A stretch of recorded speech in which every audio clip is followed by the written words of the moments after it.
What's up, everybody? This is Rene Rodriguez with a Long Story Longer podcast, and this is episode 11 with my longtime childhood buddy Victor Peña. So, real quick, this introductory video is because we had technical difficulties this episode with the cameras not working right. It seemed throughout the episode they were working right. I've got a 3-camera setup, and every time I was talking, my camera would light up. Whenever Victor was talking, his camera would light up. We got the camera facing both of us, so every now and then that camera would light up. So everything looked smooth and gravy, but it wasn't the case. Once we finished recording, for whatever reason, the video wasn't saved. But fortunately, we do have the sound off the mixer, and the sound is loud and clear. It's a great conversation, hilarious conversation all in all. We talk about tattoos, we talk about movies, we talk about growing up in Socorro, Campestre, Far East El Paso. We talk about our vagancias or shenanigans in school, you know. All in all, we were great kids growing up. We were vagos here and there. We did cause trouble at some points, whatever, and we talk about that. Fucking hilarious stories for sure. Just know that all in all, in retrospect, some of these stories that I talked about, I was like, damn, I was a punk, man. I could have been a better kid. You can't change the past. Funny stories regardless, but just know we all live our lives and we all have the potential to change, and a bunch of us have, you know. I think I'm a good person all in all. I came out a good person, so it's all gravy. Also, towards the end of the episode, I talk about a situation where Victor brought up a name that at first, once he brought up the name, it made me kind of cringe, you know, because I've got my experience with this person. And just know when you guys get to that story in this episode, just know that I honestly don't hold any ill will towards this person. It is what it is, you know. Sometimes people are drunk, they don't know what they're doing, they don't know what they're saying. If that's his character overall, it is what it is. But I don't hold any grudges towards this person. I don't hold any ill will towards them. I mentioned on the podcast that I don't want to sound like a hippie by saying I wish them the best, but it's the truth. You know, I do wish everybody the best. I'm not one to live a life holding grudges anymore. I've done that in the past, and again, I'm too old for that shit now. You know, like I'm not gonna hold a grudge over something that happened 15 plus years ago, whatever the case is. But it's still, I left it in the episode. I left the story in there just for the sake of being honest, for the sake of being true, you know. It's not to get any sort of vindication or whatever the fuck. It's from day one when I started this podcast, I was like, I told myself, I'm not gonna bullshit on here, you know. I'm not gonna be bullshit. I'm not gonna lie about anything.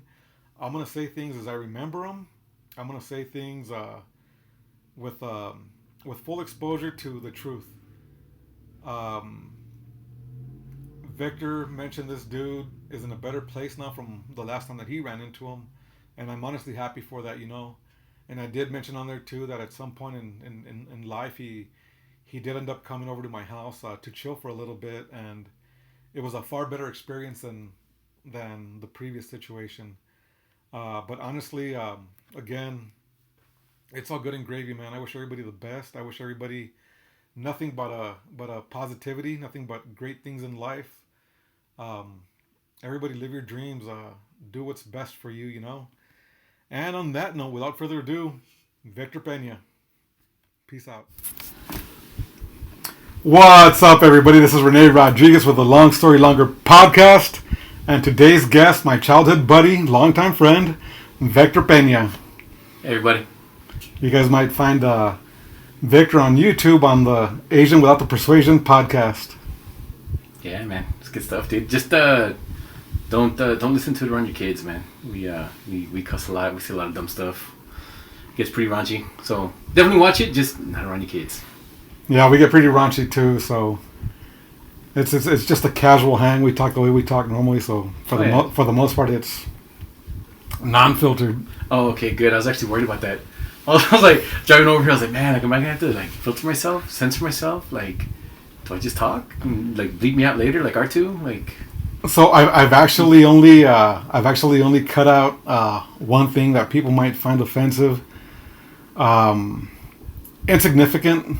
It was in the which episode? I think it was Iggy's episode. I can't remember. Oh yeah. Yeah, huh? It was Iggy's. Yeah. So I cut out with the sound of a bullhorn or something I might have said. Oh, okay. But most recently, bro, wasn't thinking about it. We had our friend Chuco Chamuco, and I had a story about some deaf mutes that I'd come across. I don't know if you saw that episode. Did you see that part? No, dude. I'll tell you the story real quick. And so when I was in art school after high school, right? We went to one of the different cliques that we'd hang out with at art school had a party at their apartment complex, and me and my roommates ended up going over there. And there were two guys that were deaf mute, and I wasn't drinking because I was driving. I probably had one drink and I stopped there. You know, I've always been good at doing that, just drinking 1 or 2 minimum, and then right. I'm set for the rest of the night. So one of the guys, he asked me, he's like, "You're not drinking?" so I'm like, of course they can read lips or whatever, and he could hear a little bit, I'm sure, right? But I'm like, no, because I'm driving, right? So you're pantomiming, which yeah, like there you go, pantomiming, good word, $20 word. I'm pantomiming, bro, and he goes like without skipping a beat, pussy. Oh, that's beautiful, dude. Oh, that's good stuff, man. So our guest Chuco Chamuco, local artist, amazing dude, hilarious dude. He took that story somewhere else, bro. It was badass. It was hilarious.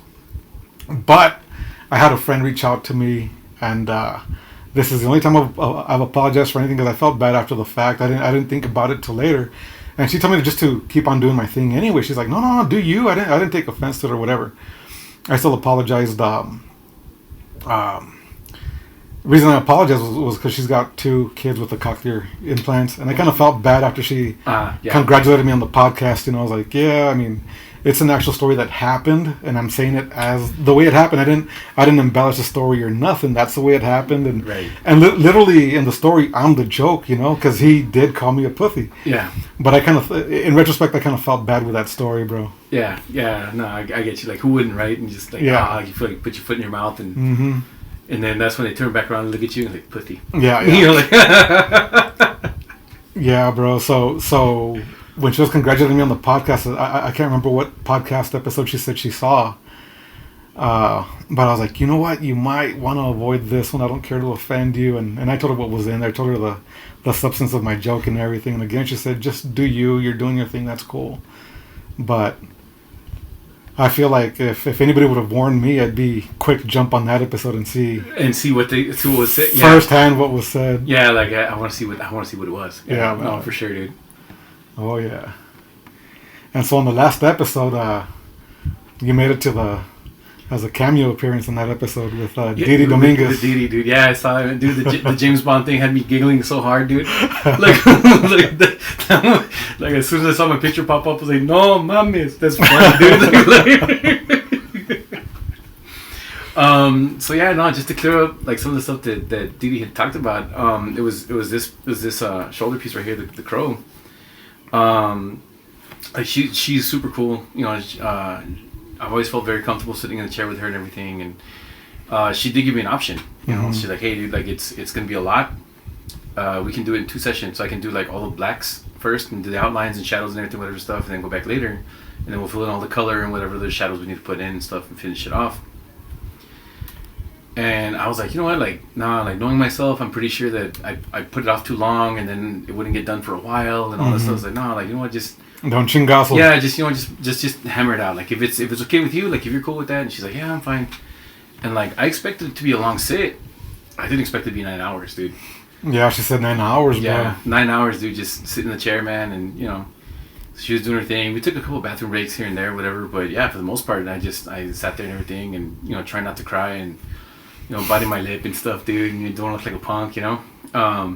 But she really does have a light hand. I think she does anyway. So yeah, she's going through everything, and she's like, yeah, are you okay? I'm like, yeah, I'm fine. Like, are you? She's like, yeah, I'm okay. And just kept hammering through, and And you guys are conversing the whole time? Or are you taking naps or? Oh no, the whole time, dude. Like me and her were just going at it, dude. Just talking and talking and talking, and the conversation just kind of meanders. And yeah, dude, like she's super easy to talk to, man, and she makes me feel super comfortable. Oh, for sure, bro. And in 9 hours, you're gonna expose your deepest, darkest secrets. Nah, I filter myself a little bit, dude. I mean, I don't want to put myself in that kind of situation, like where the situation where like now it's awkward, and we're like, do I finish the tattoo or like I'm offended by something you said, bro? Like start jabbing me, like nah, like no, she wouldn't do that. She's a total professional, dude.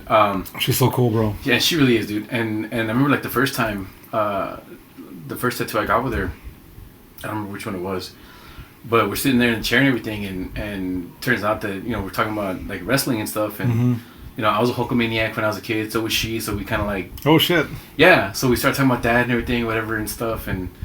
Like that really surprised me, that she was into wrestling, because she's like about our age, more or less, or everything. Yeah, she's my age. And like a bunch of like my girl cousins that are our age, like they weren't into wrestling, they didn't give a shit, dude. But like she had like the My Buddy, the Hulk Hogan, and everything, and all that stuff, and little Hulk Hogan outfits and everything. And she's a Hulkamaniac. It's like, yeah, so was I. Like, oh my god, it's so cool. And so yeah, dude, no, she's cool as shit. But yeah, this tattoo like 9 hours straight, dude, and it was wild, dude. Like it didn't feel like 9 hours. Once we actually got done and we stopped and everything, it was already super late and everything, and I was like, holy shit, like the time went by like this, dude. And I mean, I would have swore there was only like 6 or 7 hours, dude. Like it flew by with Dee Dee and everything. And so yeah, man, every chance I get and show off the tattoos and stuff that she's done for me, I recommend her to everybody, dude. Like, good, bro.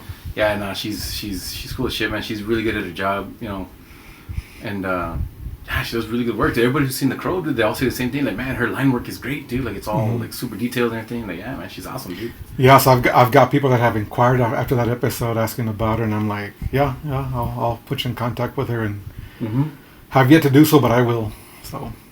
Yeah, no, I have. I tell everybody like, oh yeah, like every chance I get, like, here, let me text you your stuff, like, and it's easy because it's my awesome DD on all her platforms and everything, whatever. So it's super easy to find her on whichever form that you're on, But yeah, everybody that I talk to that, oh, I want a new tattoo, or I want this, or I want that, and like, yeah, go talk to her, dude. This is her stuff. Get in contact with her, dude. Whatever.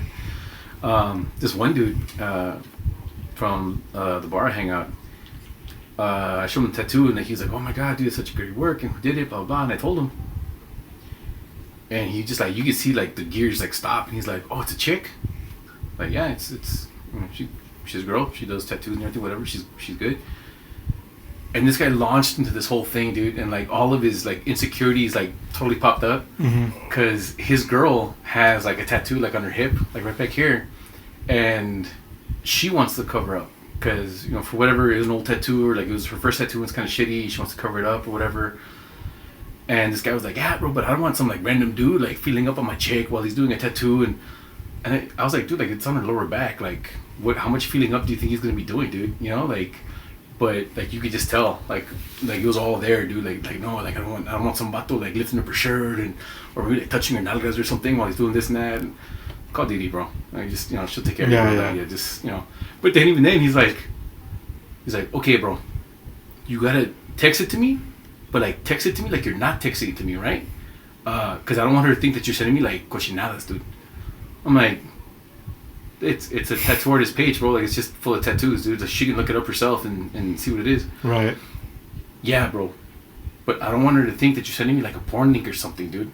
Like, so then let her look at the link, dude. You know what I mean? Like, don't hide it from her, dude. Like, right. Like I'll say it right up front, like, hey, this is the tattoo artist I was telling you about, and here's the link. If that'll keep you out of trouble. Okay, dude, I'll text it to you like I'm not texting it to you, bro. Like, don't worry about it. Like, at that point, like, dude, just give me a napkin and some crayons, dude. And I'll pass it to you that way, dude. Yeah. Like, settle down, man. Like, shit. No, I had a friend reach out, bro, asking for. She knows I know people that do tattoos because I know a bunch of people, and being that she was a female, the first person I recommended was Didi. She had a star by her naughty parts that she told me about. I don't know firsthand. She told me about it, but she wanted to have one on the opposite side too. So of course I'm gonna recommend Didi. It'd just be a lot.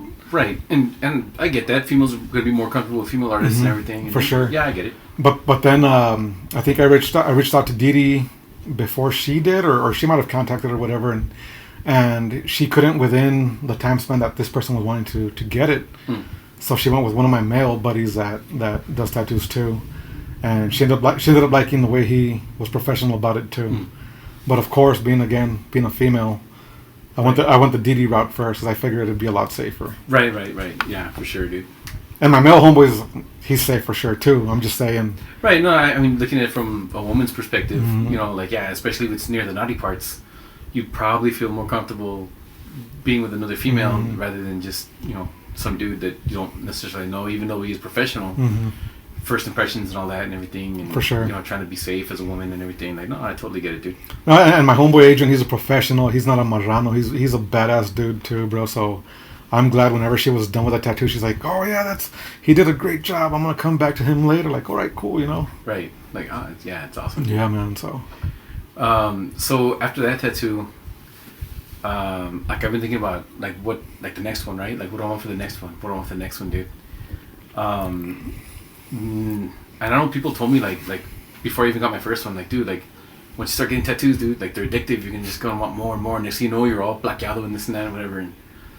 And I think slowly I'm going down that road. Like, I'm still not ready to have stuff like on my forearms or, you know, exposed parts yet, you know, whatever, just because I'm still afraid of my mom. You know, like yeah, dude, like yeah, man, like, no, I don't want my mom kicking my ass. I'm a 40-year-old man, dude. You know, it's embarrassing, dude, to be getting your ass kicked like that by your mom, dude. You know, don't worry about it, bro. Same like, so yeah, dude. So like, yeah, man. So everything is still like where I can cover it up with a t-shirt and everything. And eventually, maybe, you know, I might get something, you know, like on a forearm or my calf or something or whatever. But it's something I actually wanted to talk to you about also. I mean, not specifically because we're here in the podcast right now. Like, it was just a thought I had a couple days ago and just haven't been able to get around to it, dude. But I had told Didi, like, maybe for like a big thigh piece of cartoon characters from like my favorite characters, like from the 80s, dude. So, you know, probably like Donatello, Lion-O, Bumblebee, you know, just a bunch of them dudes like that, and just have a big full wraparound piece, you know, oh, yeah, bro. Action piece and everything, whatever stuff. And for sure, Rene style. Yeah, dude. You know, like very similar, like to the way you did the Red Fink, you know, turtles. You know, hell like, yeah, bro. That was pretty cool and everything. But I'm kind of weird like that because everybody's like, oh, you would think that you would pick like Leonardo and Lion-O and the leaders and Duke, yeah, you know, and Optimus and stuff, whatever. Like, nah, man, like I always like the dudes that were kind of behind the scenes that still kicked as much ass as like the main guys, you know. Right. So yeah, man. So like as a kid, Donatello was my guy. You know, I like Bumblebee, you know, just because he was the littlest one, but he still kicked just as much ass as Optimus. You know, Panther was cool, but you know, Lion-O had the sort of moments that you can't, you know, like, sorry, sorry, Panther, but you know, it's got to be that guy. You know. The Silverhawks, dude, like I always liked like Bluegrass. I thought it was cool as shit because he had a cowboy hat, you know, like, you know, with Texas and everything. I forgot his name was Bluegrass. It makes perfect sense. Yeah, dude, it was Bluegrass. And he even had like the twang in his voice and everything, dude. You know, like that was his whole thing, man. As a kid, I would have been like, "What the fuck does Bluegrass mean?" I get it now. Right? You get it now. Like, oh, Bluegrass. I get it. And yeah, because even in the opening credits, bro, like he's shredding, dude. Like, he's the flying. Was it the flying V or what do they call it? I think so. It's a flying V, right? Yeah, he's shredding, dude, and like you see music notes going off into space, whipping ass on their own, dude. Like, yeah, man. So yeah, I'm still trying to put together a list of like the dudes I want, but you know, like to get together and like collaborate with you on like, okay, this is the list. This is, you know, like kind of an idea I had. Like maybe like this dude's like the central character, and then we'll build off of that and, you know, see if that's something that you'd be willing to like help me out with, and if we can like work together on and see what's up, dude. Yeah, bro, for sure. We'll just do what Spartans do if you want.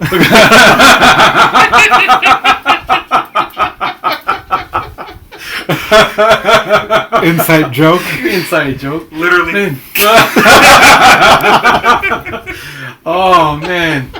See, that's the problem, and we actually encountered this on the Asian Without the Persuasion podcast as well. Is that we pregame, right? So yeah. We're pre-gaming, we're throwing out ideas for the show, for the episode, and like, yeah, we just, you know, spitfire rapid stuff, and you know, this comes out, that comes out, and they're great jokes and everything. So by the time like we get to filming, either like we're at half tank or we have nothing but inside jokes. You've already established the tone too, bro. Right. You break the ice. Like I've known Didi for a long time, bro. But even before Didi, we started hanging out like we just did right now. Also, just to break the ice and just to get into that. All right, we're ready to talk mode. You know. Right. And so yeah. But then we have stuff like that, like the inside jokes. So like this, like, oh yeah, we'll just go full Spartan, and like, haha, we're laughing, and the audience is like, I don't get it. Fucking cupping rituals. Right? It's like, yeah, so it's like, man, like, crap, like, now do we have to explain the joke? Because now it's gonna be not funny. You know what I mean? Like, Google it. Google it. Yeah, Google your Spartan pre-fight rituals. And let me get back to me. Let me know if she's fine. So yeah, man. So sometimes like we'll like one of the guys, will be, and he's great off camera. Like, yeah, we pregame, so we're loose, we're lubricated, we've already been talking, we're in that kind of like cheeseman mode. Yeah, whatever. Fuck yeah, dude. And then as soon as the camera starts rolling, hey, so what's up with you, man? What you been doing? Nada. I'm doing it now. Just take a drink, like, God, like, dude, like, where was the guy 5 minutes ago cracking jokes, dude? Like, yep. So yeah, man, like that's one thing that actually surprised me when we started the podcast, like how much empty air we had, like just dead air when we first started, man. We were so nervous. And it was tough, dude, trying to, like, for Mickey to try and get stuff out of us, like, hey, well, what's your favorite color? Blue. Can you expand on that? Light blue. It's like, God damn it, give me something, dude. I was like, well, okay, Mickey, like, you gotta ask open-ended questions too, So that took some learning and to try and get that conversation to flow like that. So going back to that episode with Didi, bro, that's the second thing I've ever edited out was just dead air, but it was at the tail end where I went quiet for like maybe even 3 seconds. It wasn't that long. But it just felt like an awkward... Like an eternity, dude. It felt like forever when I was like... So that's why I cut out. And that fucking podcast episode was almost fucking 3 hours long, bro. Yeah. But it was only because the conversation went well. So when I was editing the episode, I mean, you stop and pause and add this, add that, whatever. But I listened to it at that point. But then when I finished, top to bottom, I listened to it again. And it just flowed that whole 3 hours perfect, bro. Right. And see, that's what I was talking about, dude. Like, that's how it feels like in the chair with her. Like, the conversation just flows, dude. It all just super smooth. And we stopped recording at 3 hours way, and we still talked till midnight way. Yeah. But before her and Adrian left, which was cool because I'm like, damn, you gotta come back at some of these stories. Yeah, they're really good. Yeah, and she's funny, dude. God, she's funny. Yeah, she's badass, bro. Going back to something you said earlier though about your parents and your mom. So I'm on the same boat. Porque también I'm established with my career. Yeah. I've got my shit together, but también my parents, But Rudy, my brother, my youngest brother, he's the baby. Of course. Tattoos, bro. He's got an archer on the one arm, a buffalo on the other. Yeah. They don't say shit to my brother, bro. So. Okay, so talking about it like that, and there's a reason for the fear. My sister Victoria was the first one of my siblings, right? To get tattooed and everything. So at that time in our family, like, cousins that were real close or family members that were close, they would all go and get a themed tattoo together. So one of my uncles and a couple of my cousins, they got their zodiac signs, and then a couple of their cousins went and got something else, and then whatever. So usually like groups of 3 or 4, right? They would all go together. The ones that were like super close with each other. So my sister Victoria went with a couple of my cousins, and they got butterfly tattoos. So my cousins got them on their right shoulder, and Victoria got it on her right butt cheek because she wanted a spot where my mom wouldn't see it, right? Because it fit my mom. So one day, like, it's late as hell. It must have been like my junior or senior year, something like that, whatever. And so Victoria's already been out of school for a couple of years, and she comes home late one night, and she's like, "Hey, dude, like, I gotta show you something, but you gotta promise you're not gonna tell mom." I'm like, "Yeah, of course, dude. We're siblings, and we're not gonna rat on each other, dude. Whatever." So she looks around, makes sure mom's asleep and everything, whatever. She pulls out her pants just enough to see the tattoo. Like, holy shit, that's cool as hell. Just a big old butterfly, right? Like, it's awesome. So then, like, okay, we just never said anything about it or whatever. A couple of weeks later, Victoria came home and her back was hurting.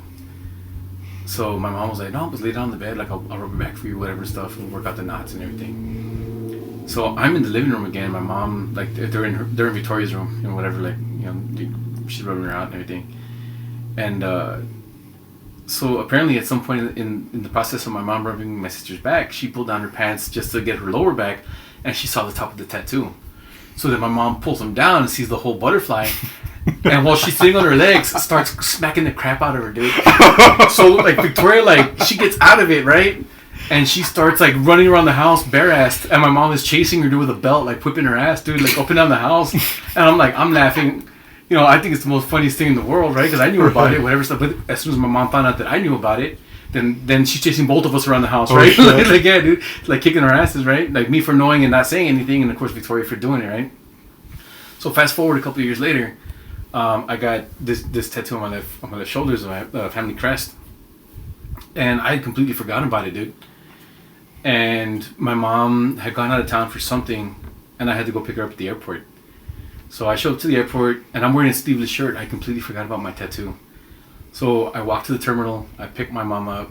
We're walking through. I get her luggage. I'm carrying it to the car and everything. We get to my truck, and I bend down to pick up her suitcase.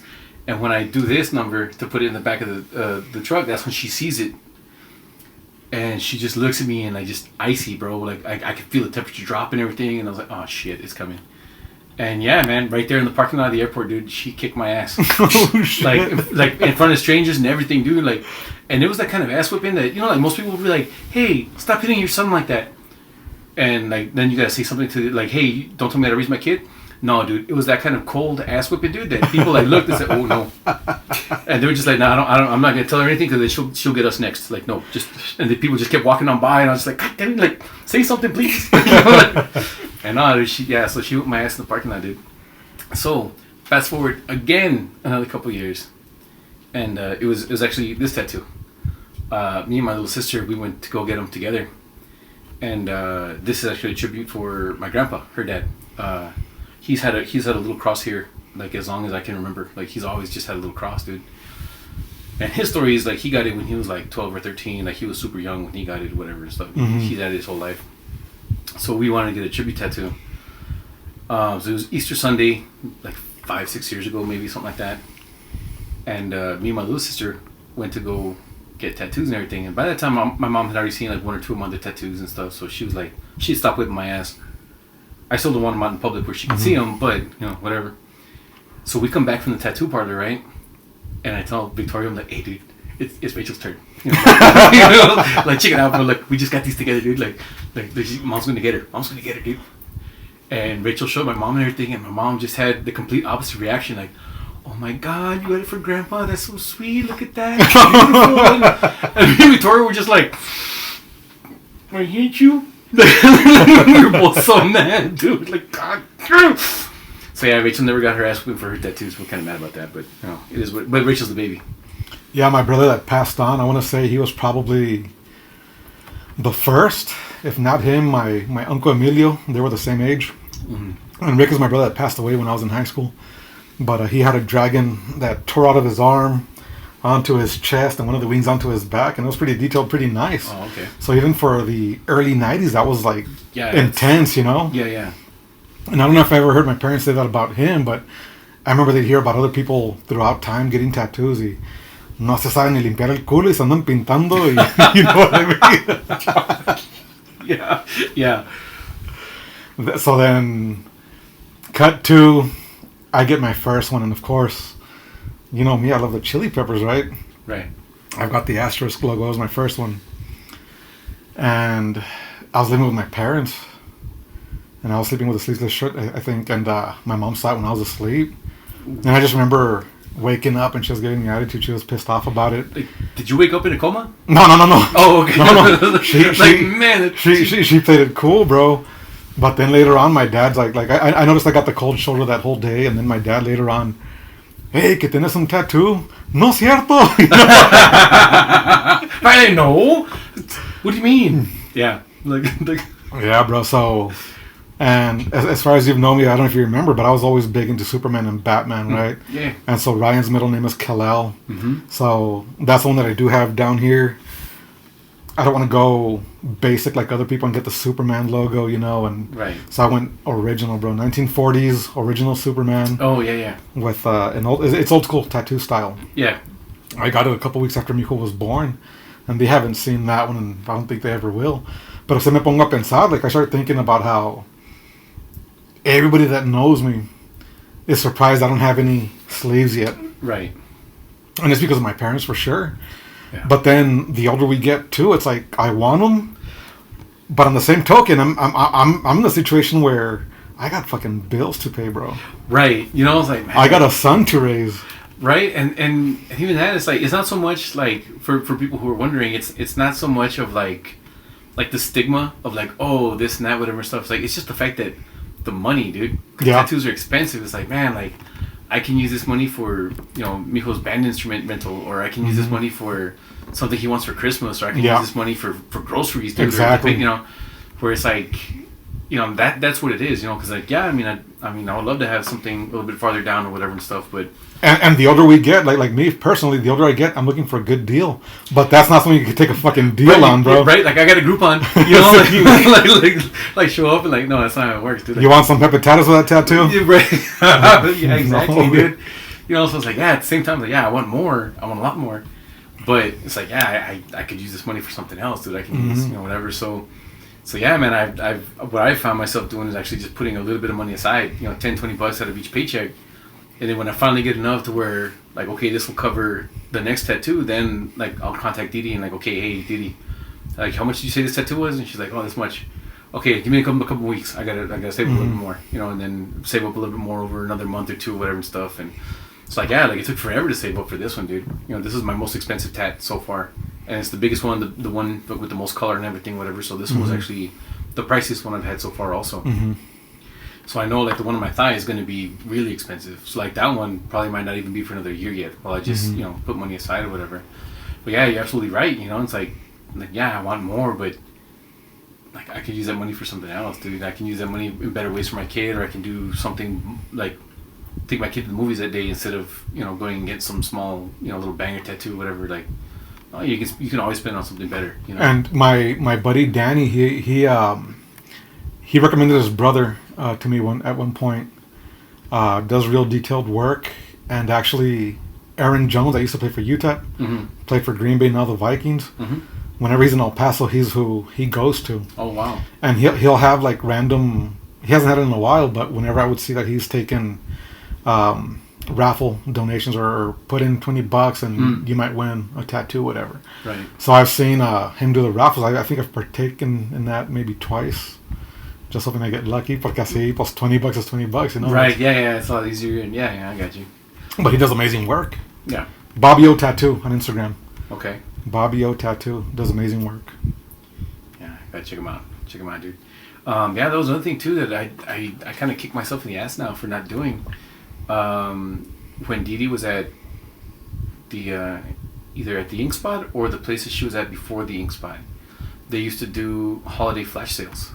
Yeah. So it was always like $50 for a little Halloween thing, or not even that, dude. Like they did one for St. Pat's Day that was like, it was like $17, but it was a super small, super easy, you know, super quick, in and out of the chair kind of, you know, 20-minute tattoo, you know, whatever, get the hell out.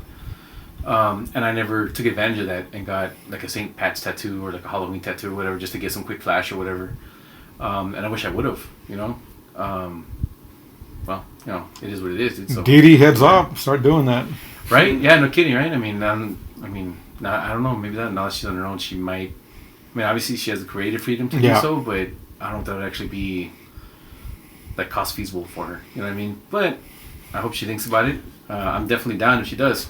Dude, and going back to the parents, I had that story about my buddy Peanut on the last episode, and I put in captions. I put in there that legend has it. Because he was living with his parents, right? And his mom didn't feed him for a long time when she saw the tattoo. I wasn't joking, bro. But he's a good dude. I love Peanut like a brother. Adrian talks about me having a good memory, remembering shit to the detail. Yeah. Jesus, Peanut is tenfold, a lot more recollective than I am. Yeah. I love Peanut like a brother, bro, and I tagged him in that post. He didn't respond to it. We've talked since, not about that, but I hope he doesn't take offense to that. I love the dude, but yeah, man. I remember he calls me Mija. He's like, yeah, dude, my mom didn't feed me for a good while, bro. She was pissed. That's wild, dude. Oh man, that's funny, dude. Yeah, bro. So anyway, so on your podcast with Miggy, Martin and Javi, the Puerto Rican, right? Mm-hmm. You guys talk a lot about Marvel movies.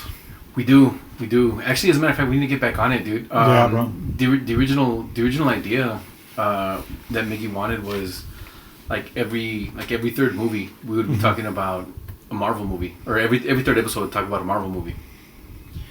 So we were doing them in chronological order, not of the release date of the movies, but the timeline order of the MCU, right?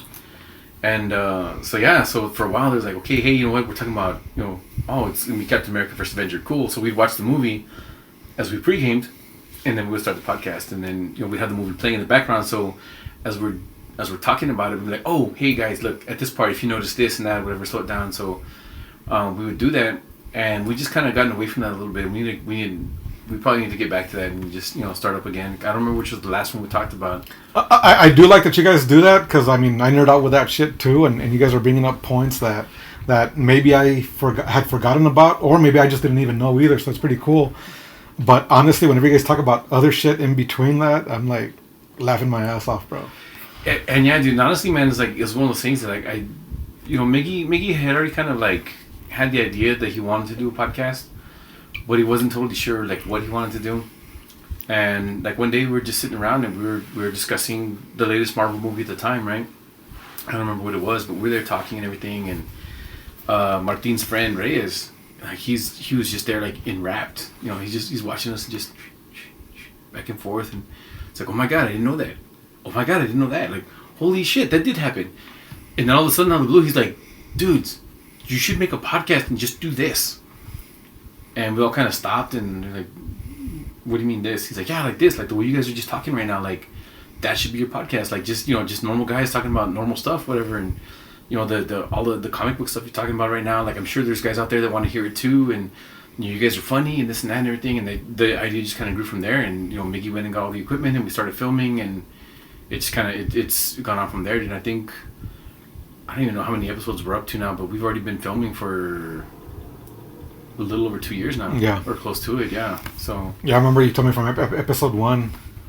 So I've been listening since. Yeah, watching. Yeah, watching everything, and I really appreciate that, dude. And there's I think you and 2 other people that have been watching since day one and everything, and you guys had someone from overseas commenting, right? Yeah, that was actually who was that? I think it's one of Miggy's cousins. That she's living in Germany, I think. Okay. Either Miggy or Martin's cousins, one of them, somebody, but yeah, it's one of their relatives, one of their cousins that's living over there and everything, and they tune in and they watch the podcast and everything, so they'll comment every once in a while, and that's one of those things that we really dig, when people comment on our stuff. Yeah. Because we're always trying hey, what do you want us to talk about next time, or what can we talk about that would interest you, or if you like something that we said or didn't say, or whatever stuff, put it all down there. We'll answer, we'll respond, we'll talk about it or whatever. And even though we have a pretty decent fan base now, we still don't get as many comments and reactions and stuff as we like. So,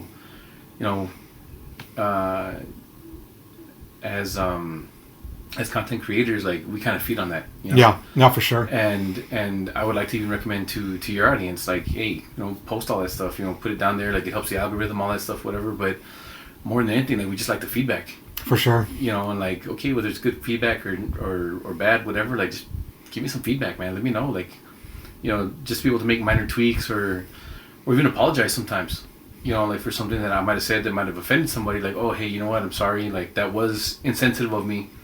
I'll make sure to correct my vocabulary in the future, or not talk about that thing in that way, or whatever and stuff, or learn about it so I'm more informed and not just making stupid comments about stuff I don't know about. So yeah, man. But yeah, we've had people around since the first couple episodes and everything, and it's great to getting feedback from everybody. And the good thing is that most of them are shy, I guess. We had one girl tell us she was yeah, I watch your podcast, but I'm afraid to comment on stuff, so I just. It's but I know you guys from here, so I'll tell you guys here. We're no, tell us, tell us on the thing, It'll help out. Yeah, it'll help out. Just post a comment, it's cool, we don't mind whatever stuff. And but she's no, I don't want to post a comment. Can I just tell you guys? Sure. Okay, let's not make this awkward or anything, right? Just go ahead. What do you got? So yeah, so that we had that happen, dude. Like, She's probably gonna put on their comment on there. Victor, you're hot. dude. Yeah, there's no way that happened. Yeah, no, dude. I know it wasn't that. I could see your thighs on that couch. Right, wearing the old school PE teacher gym shorts, dude. Coach Quesada. Right, those old polyester shorts that came up to here and stopped just after your balls. Like Oh, you didn't go to Socorro Middle, huh? No, he went to Sanchez, dude. You went to Sanchez, fucking Coach Quesada with a stubby finger. Yeah, dude. Run laps. Dude, Fucking little shorts. Dude, everybody used to like talk shit about that finger, dude, but he was really sensitive about it, dude. Yeah. Apparently, so Coach Quesada, and I mean, I don't know what he's doing now, and chances are very slim he's not going to see this podcast or whatever. And Chuck Norris looking dude. He actually kind of did, yeah, a little bit. But like, he was like a super like gung ho PE teacher and football coach, right? But this dude on his right hand, he was missing like the first two knuckles, dude. Like, yeah. he was missing part of one finger. And apparently, like, it was a work accident, like from when he was working at Phelps Dodge or something, dude. Like, he was working in a refinery and he got his finger cut in some machinery and he lost part of his finger. So like it was, and dude, middle school kids are assholes. Like, God, dude, we were little shits, man. So like, I remember like dudes like in football, he'd be like, "You," point with the stub, right? Like, "You run me 5 laps." Yeah. And then somebody would be like, "That's only 4.5, coach." And like, dude, like that, dude, like it was bad, bro. Like, just all the time, dude, just giving him shit, dude. Like, you know, like he would throw a peace sign and be like, "Why are you flipping me off, coach?" You know, because he's doing that number like this, dude. And like, yeah, people talk so much shit, and he was really sensitive about it, dude, because it was a workplace accident. But that guy was actually kind of a mean coach, man. Like, he was mean. So he would substitute for our coach every now and then, because I think Red Track is who had him. And you were Green Track too, right? Yes. Yeah, so we had Portillo for the most part. Mm-hmm. Mrs. Portillo, or Coach Portillo, we had her, and she was cool. But every so often, Quesada would step in whenever she wasn't around. Yeah, yeah. So speaking about middle school, never made fun of him, but remember Mr. Ramirez, the art teacher? No, I mean, I was in band. I didn't take art, dude, so I don't really No, remember. but you had to have seen him with un gordito chaparro. He was short, stout, like pretty heavy set. Yeah. I mean, I remember seeing him around school, but I never... I remember a couple of times, all due respect to the man, but I remember going to the bathroom across the hallway from the art classes, and his ass would be showing, bro, where he's trying to take a piss in the urinal, having a hard time, bro. It's not his whole ass, but it may as well should have been, bro. He was asserting dominance, dude. That's how you gotta do it, bro. Just drop him down to the ankles, bro, and just let it fly, dude. You know what I'm saying? Just that way even the PE coaches know not to fuck with you, dude. So homeboy that I talked about earlier about the tattoo and his mom not feeding him. There's another story about asserting dominance with him too, the same way. Okay. Where Rudy, my brother Rudy, and his buddies are at Hooters, bro. And then Rudy's best friend Junior, he comes back from the bathroom, and he's like, "Hey, no vayan al baño." That there's a guy with his pants down to his ankles, bro, taking a piss. It's like this fucking piraton is taking a piss with his pants down to his ankles, and then so they keep on with their conversation or eating their food, drinking their beer, whatever. And then my buddy shows up and recognizes Rudy. "Hey, Rudy, what's up?" Blah, blah, blah, blah. It was that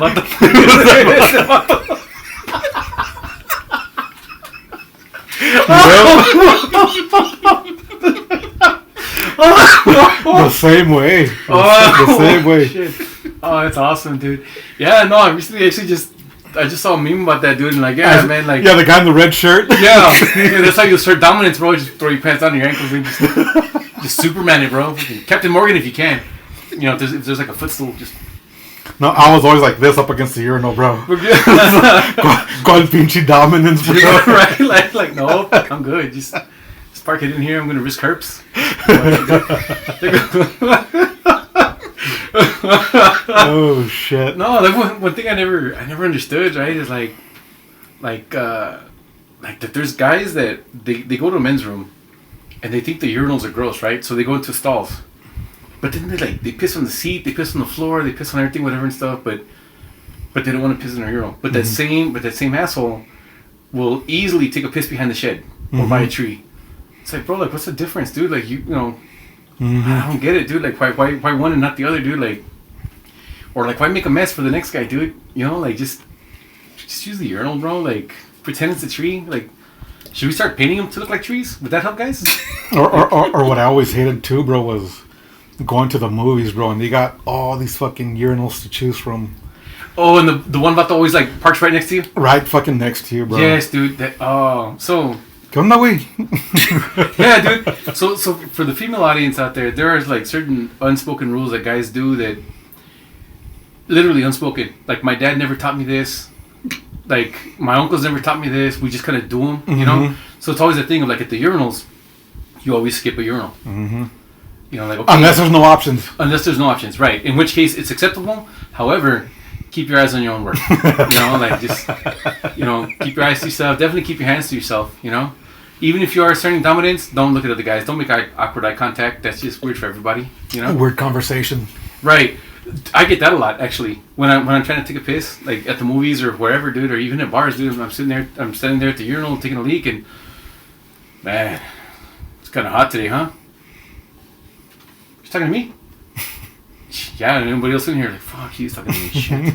Like, yeah, bro, it's fucking hot, dude. Like, so I'm in here pissing because I sweat on that. Fucking just wash my hands, get the fuck out, dude. Like, but yeah, man, every fucking time, dude. Like, there's dudes that just want to make weird conversation with you, and I remember this one place I worked at. I'm not gonna say the name of the place, but the name of the dude, we just called him Bear. And little tiny dude. So I don't know if it's like short for teddy bear or what, dude, but like he was a little vato, right? You know. And no shit, dude. He walked up to the urinal, unzipped, starts taking a leak, and then gets his sport bottle, bro. You know what they say? You don't buy drinks, you rent them. And like takes another pull, dude. And I'm like, while you're pissing like that, you're drinking. What? That's recycling, bro. Like it's just passing right through, dude. Like, what's wrong with you, man? Like, and yeah, it was just weird as shit. He ended up becoming like one of my really good friends there at work, dude. But it's just that first conversation was weird because that's where it took place, dude. That's what he was doing. I'm like, bro, like, I think I'd just be sitting up there just taking a drink while you're pissing, trying to talk to me at the same time, bro. Like, that's just the whole trifecta of weirdness I don't need to fucking deal with, man. So I don't remember how old I was, bro, but I've got the memory for sure, and I remember it was Oreos. But I took Oreos into the restroom when I was about a wee lad. Right. About 3 apples tall, maybe. Probably, yeah, bro. I took Oreos into the bathroom while I took a dump, bro. Hey, you don't do that, my parents. You know what, dude? I gotta fucking admit, dude, like, it's kind of wild, but I was a weird little kid. I did the same thing one time. I took cookies in or something, whatever, just to, you know, have a snack while I was pooping, and yeah, ass whooping followed like very quickly after. Should have been brownies. At least you could hide them, right? Like, are you eating in there? Nope.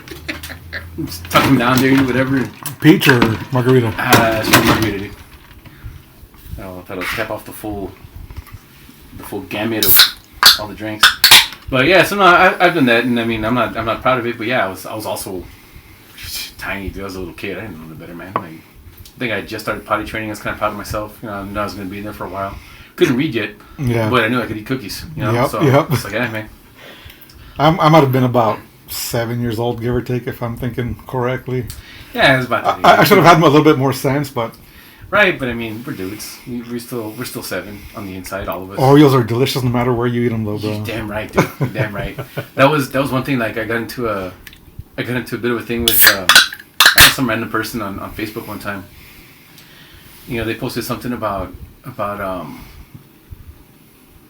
how it was a meme of somebody like they had like a slice of, like they had a whole pizza like while they're sitting in the bathtub, right? Like, you know, trying to relax, glass of wine, pizza. So like that's the meme, right? It's like, yeah, I'm trying to unwind or whatever stuff. So like that person posted like, oh no, my food can't touch bathroom air, that's disgusting, you know, whatever.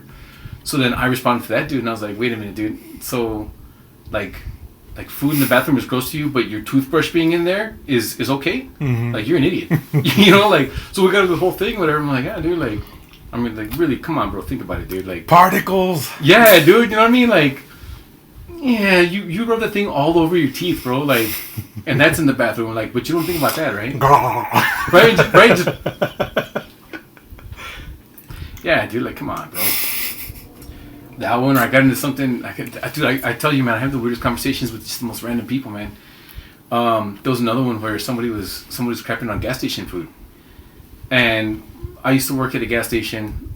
I took pride in making sure that the hot dogs were fresh and stuff. And as soon as they started looking like George Hamilton, dude, like just a little too red and raw, dude, like just pull them fuckers off, man. You know, like you're done, dude. For the kids, Google George Hamilton. Yeah, look at that guy's tan. They call it the Hamilton for a reason, dude. Like that's good stuff, man. So yeah, as soon as they started looking like that motherfucker, like just pull them off, dude. You know, they're done, dude. And I used to work overnight, so yeah, man, coffee machines, I'd take them apart, clean all the filters, you know, clean everything out.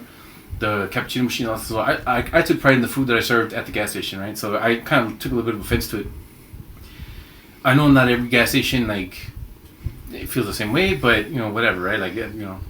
So somebody posted something like, yeah, like I'm not gonna buy food at the same place I buy gas at. And I was like, oh, I gotta talk to this guy. Hang on. You know, so I got out there and I'm like, wait a minute, hang on. Like, you'll buy food at Walmart, right? It's like, well, yeah, of course, it's Walmart. They got food. Like, yeah, dude. They also have kerosene, sterno, hairspray, paint remover, paint, nail polish remover, fuel for two-stroke engines, fuel for gasoline engines, batteries, battery acid. You know, and I started just listing a whole bunch of chemicals that Walmart sells, aside from, you know, chonies, deodorant, laundry soap, stuff like that, whatever. Like, so you'll buy your roasted chicken at the same place that you buy detergent at, and that's okay, but for some reason buying food where you buy gas is not? Like, dude. And if you got a shitty cashier, they're going to bag it together. Right? Right? And next thing you know, your chicken's all full of bleach. Yeah. Like, God, dude, nobody wants that, dude. Like, exactly, dude. Like, it's funny how people don't, like, make connections like that sometimes, you know? It's like, yeah, dude, like, they sell way worse stuff at Walmart than a gas station does, dude. And there's nothing to keep them separate. Yep. Like, at least at a gas station, the gas is in the ground outside. Like, you know what I mean? Like, there's no way the gas is going to contaminate your food.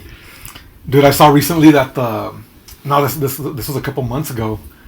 Not about the food, but the cashier at the gas station here at Walmart. Okay. That the fucking cashier was a culillo, bro. Okay, and then? That he wouldn't sell people beer if he thought they were already drunk or just whatever, just moral. Right. Not even drunk. If he just didn't like the person, he wouldn't sell them certain things, bro. Oh, wow. So they were blasting them on Facebook. Oh, shit. And a bunch of people commented on there like, yeah, he didn't want to sell me this at one point or whatever. And oh, I bet you that went over like a fart in church. Yeah, bro.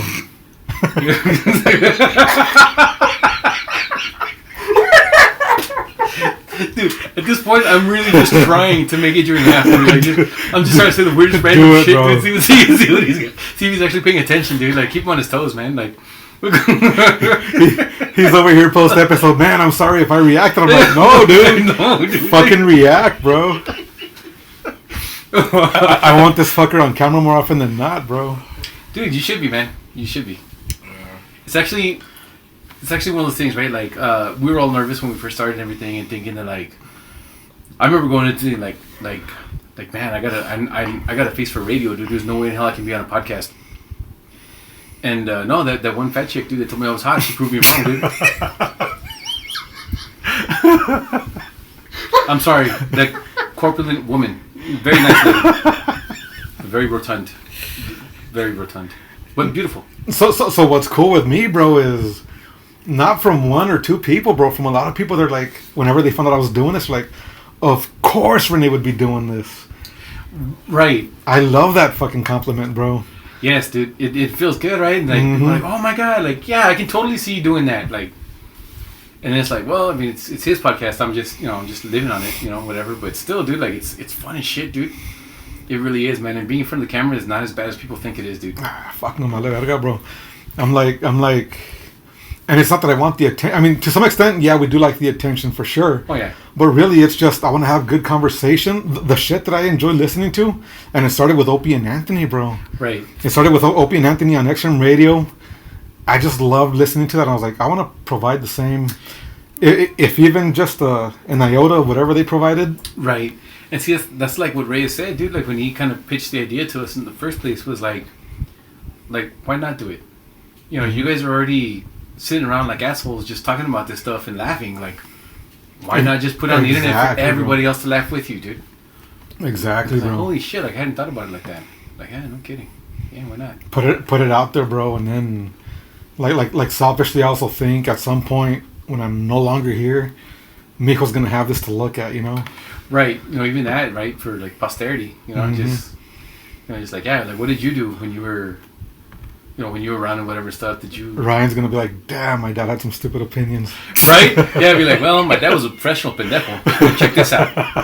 Like, and there's me making faces and shit on camera and stuff, and so it's one of those things like again, we say dumb stuff, right? So like in that case, like being a professional pendejo, the first episode, like Miggy always like starts. He just starts recording, right? Like randomly, like we think he's just setting stuff up. No, it's already set up.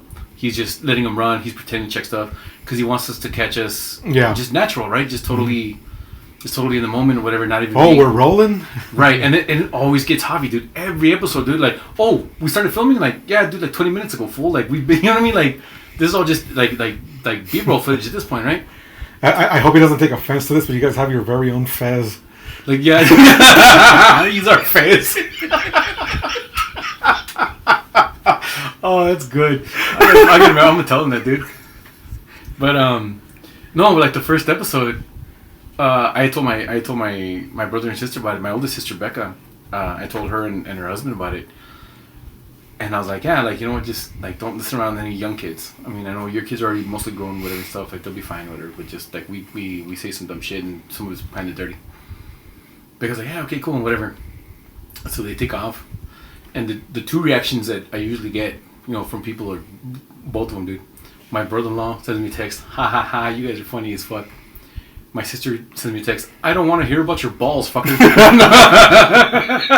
Because like in the first 2 minutes of that first episode, you're like, check, mic check. I was like, hey, Miggy, mic check, yeah, check. Hey, Miggy, is it weird that one of my balls hangs lower than the other two at my age?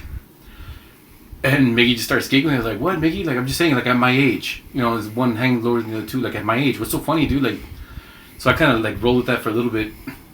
And they weren't expecting it, dude. Just the whole thing or whatever. So, yeah, so the first thing my sister responded with was like, fucker, I don't want to hear you talking about your balls, dude. And I was like, but, dude, at my age. So I was like, dude. So it's funny you say that, bro, because so recently I started traveling with work again. Mm-hmm. I'm no longer maintaining in Carlsbad, New Mexico, and I'm traveling. We're working San Diego right now. Okay. So we're working downtown San Diego. We got all the sites and everything's badass there, right? Walk over to the beach. It's a hop and a skip away. We've got the perfect hotel. It's a very nice hotel. It's a Holiday Inn, Bayside location, whatever. Like where Zach Morris and Slater went to school? Bayside High. Yeah. Go Tigers. Dude, perfect hotel, bro. I don't know if it's age or what it is. Right. I'm dipping my balls in that toilet, bro. That's my only gripe with that hotel, right, bro. Like you gotta take a ladle in with you, dude. Like, make sure you don't flush them. Like,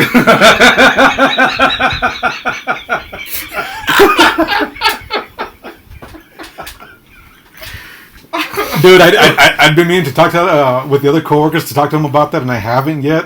Because, dude, you gotta keep in mind, this will be my fourth hitch when I fly out this Wednesday, and I get comfortable with everybody quick. Everybody meets me. They know I don't have a stick up my ass. I'm pretty cool from the get go. I always joke around where I push the envelope all the time, so they already figured that out. They already know how I am, but I haven't talked to them about that yet. I wonder if it's just me or right, like. Fucking ladle. Imagine going through TSA with that. Like, sir, what is this for? It's my ball ladle, sir. Sorry, what? Yeah, go and take a dump and balls are in the water. Like, oh yeah, say no, say less. Okay. Even just at that point, dude, just start carrying a bottle ladle around so they stop looking for your Coke. They're so confounded by the ladle that they just overlook everything else in there, dude. It's like, oh, no, fuck, this guy's weird enough, dude. Fuck it, just let him go through, man. Yeah, man. Like kinky, but not a terrorist. Otherwise, a perfect Holiday Inn. Nice. Yeah, man. So going back to your podcast in Marvel, what is Marvel doing wrong? What is Marvel doing right with their movies? And how did Marvel Jesus just save the day? Okay, that's actually a really good question, dude. So very much like on the podcast I'm on, this is right about the time that I need to take a break, dude. Like, so if we can just like put a pin in it right there for a second, dude. Let me go for it, use the bathroom real quick, and then we'll get right back on it, dude. Go for it. We'll be back in 2 and 2. And we're back with our question about Marvel, where they've gone wrong and where they've gone right with Marvel Jesus, aka Deadpool, or Ryan Reynolds. Ryan Reynolds, yeah. So no, that's actually a very good question. And it's actually something that we've talked quite a bit about with me and my friends from the bar and everything. So what they got right, and I know like now there's a little bit of not controversy, but like the whole thing of like, okay, well now Blade is like the oldest Marvel character because his movie came out. It was the first Marvel movie, or right? So now he's like the oldest. Like he set records with Guinness for being the guy to play the character for the longest span. To come back and reprise his role as Blade and everything. So that's cool in its own, like. But so just to make the argument a little bit more solid for the casual kind of movie fans. Saying that Iron Man was the first, MCU movie, and that's kind of what birthed all this and everything. What they got right, everything from Iron Man 1 all the way to Endgame, which is I think where most people mark it, even though the Spider-Man movie after that was actually technically the end of that phase. But we'll just go from Iron Man to Endgame. What they got right. And again, not to beat them off too hard, because not every movie was great. No. Like Thor 2 was not very good. Eternals, bro. Eternals was not very good. That kind of stuff and everything. So even through those phases, they had some that weren't as good as some of the other ones and everything. But what they got really well was the fact that the studio themselves hired guys that actually care about the characters. The guys that grew up reading comic books. James Gunn, bro. Yes, dude. Like you can't go wrong with that guy, man. Like you get comic book nerds to write a comic book story, and it's gonna be good. Yep. They have tons of source material to pull from, so they can adapt stories in meaningful ways that still respect the source material without getting too far away from it. And also the interconnectivity of everything. Yep. Where one movie kind of like left Easter eggs for the next one. Or there was callback jokes like 3 movies down the line back to some other movie or whatever. All the little Easter eggs that they put, and it shows so much effort and so much like thought into what they're doing, and they built a proper universe. Yeah. They really did like put a lot of effort into their casting to make sure that the guys they hired could carry the franchises for the next couple of years, through a couple of movies and everything. So yeah, their casting is always on point. Their storytelling was really good and everything. After Endgame, it was difficult for them, dude. I think because they set the bar so high. Who's going to be the next big bad? Like Thanos was sprinkled through a bunch of different movies. So even though you can watch each individual movie, starting with Guardians, right, and then all just kind of like he was sprinkled in here and there. Like there's a secret thread of this bad guy doing something that we're not really sure what he's doing, and all of a sudden there's a big reveal of like, oh, here's the Infinity Stones, and that's your ass. I was like, holy shit, this is what this guy was planning. And another thing, like with him, is that he was such a compelling villain. I really like villains that are relatable. Like while his ultimate goal was righteous in its own way, the way he went about it was not. Right. But it was still fair and impartial, and you could still relate to him as far as like, well, yeah, you're right. I mean, there's only so much crap around the universe to go around for everybody. Like, yeah, if we just reduce all of life, then we should be able to sustain ourselves for a while or whatever. And like he said, it's a simple calculus, right? There's not enough to go around. We just need to cut down our numbers, the culling of the herd, if you will. So like him, Sandman's a very relatable villain just because, he just needed money for his daughter's operation. Yep. He wasn't necessarily a bad guy. He just needed money to save his daughter's life. So yep. he did bad shit. So I really like those kind of villains, and Marvel does those kind of villains really, really well. Where they're all super relatable. They're all, they have good points where you can like really side with them and be like, yeah, that guy makes sense. Like I would have done the same thing in his situation, you know. So up until Endgame, everything was very much interconnected. Everything was very cohesive as far as like the storytelling that we're going with, and you know, while Iron Man 3 is going on, like we know that Thor's off world doing something else, or you know, Captain America's over here doing this and that and everything. So that's what they did really, really well.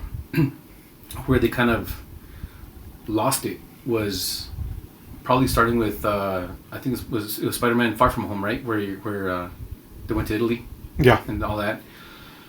So Mysterio, again, good villain.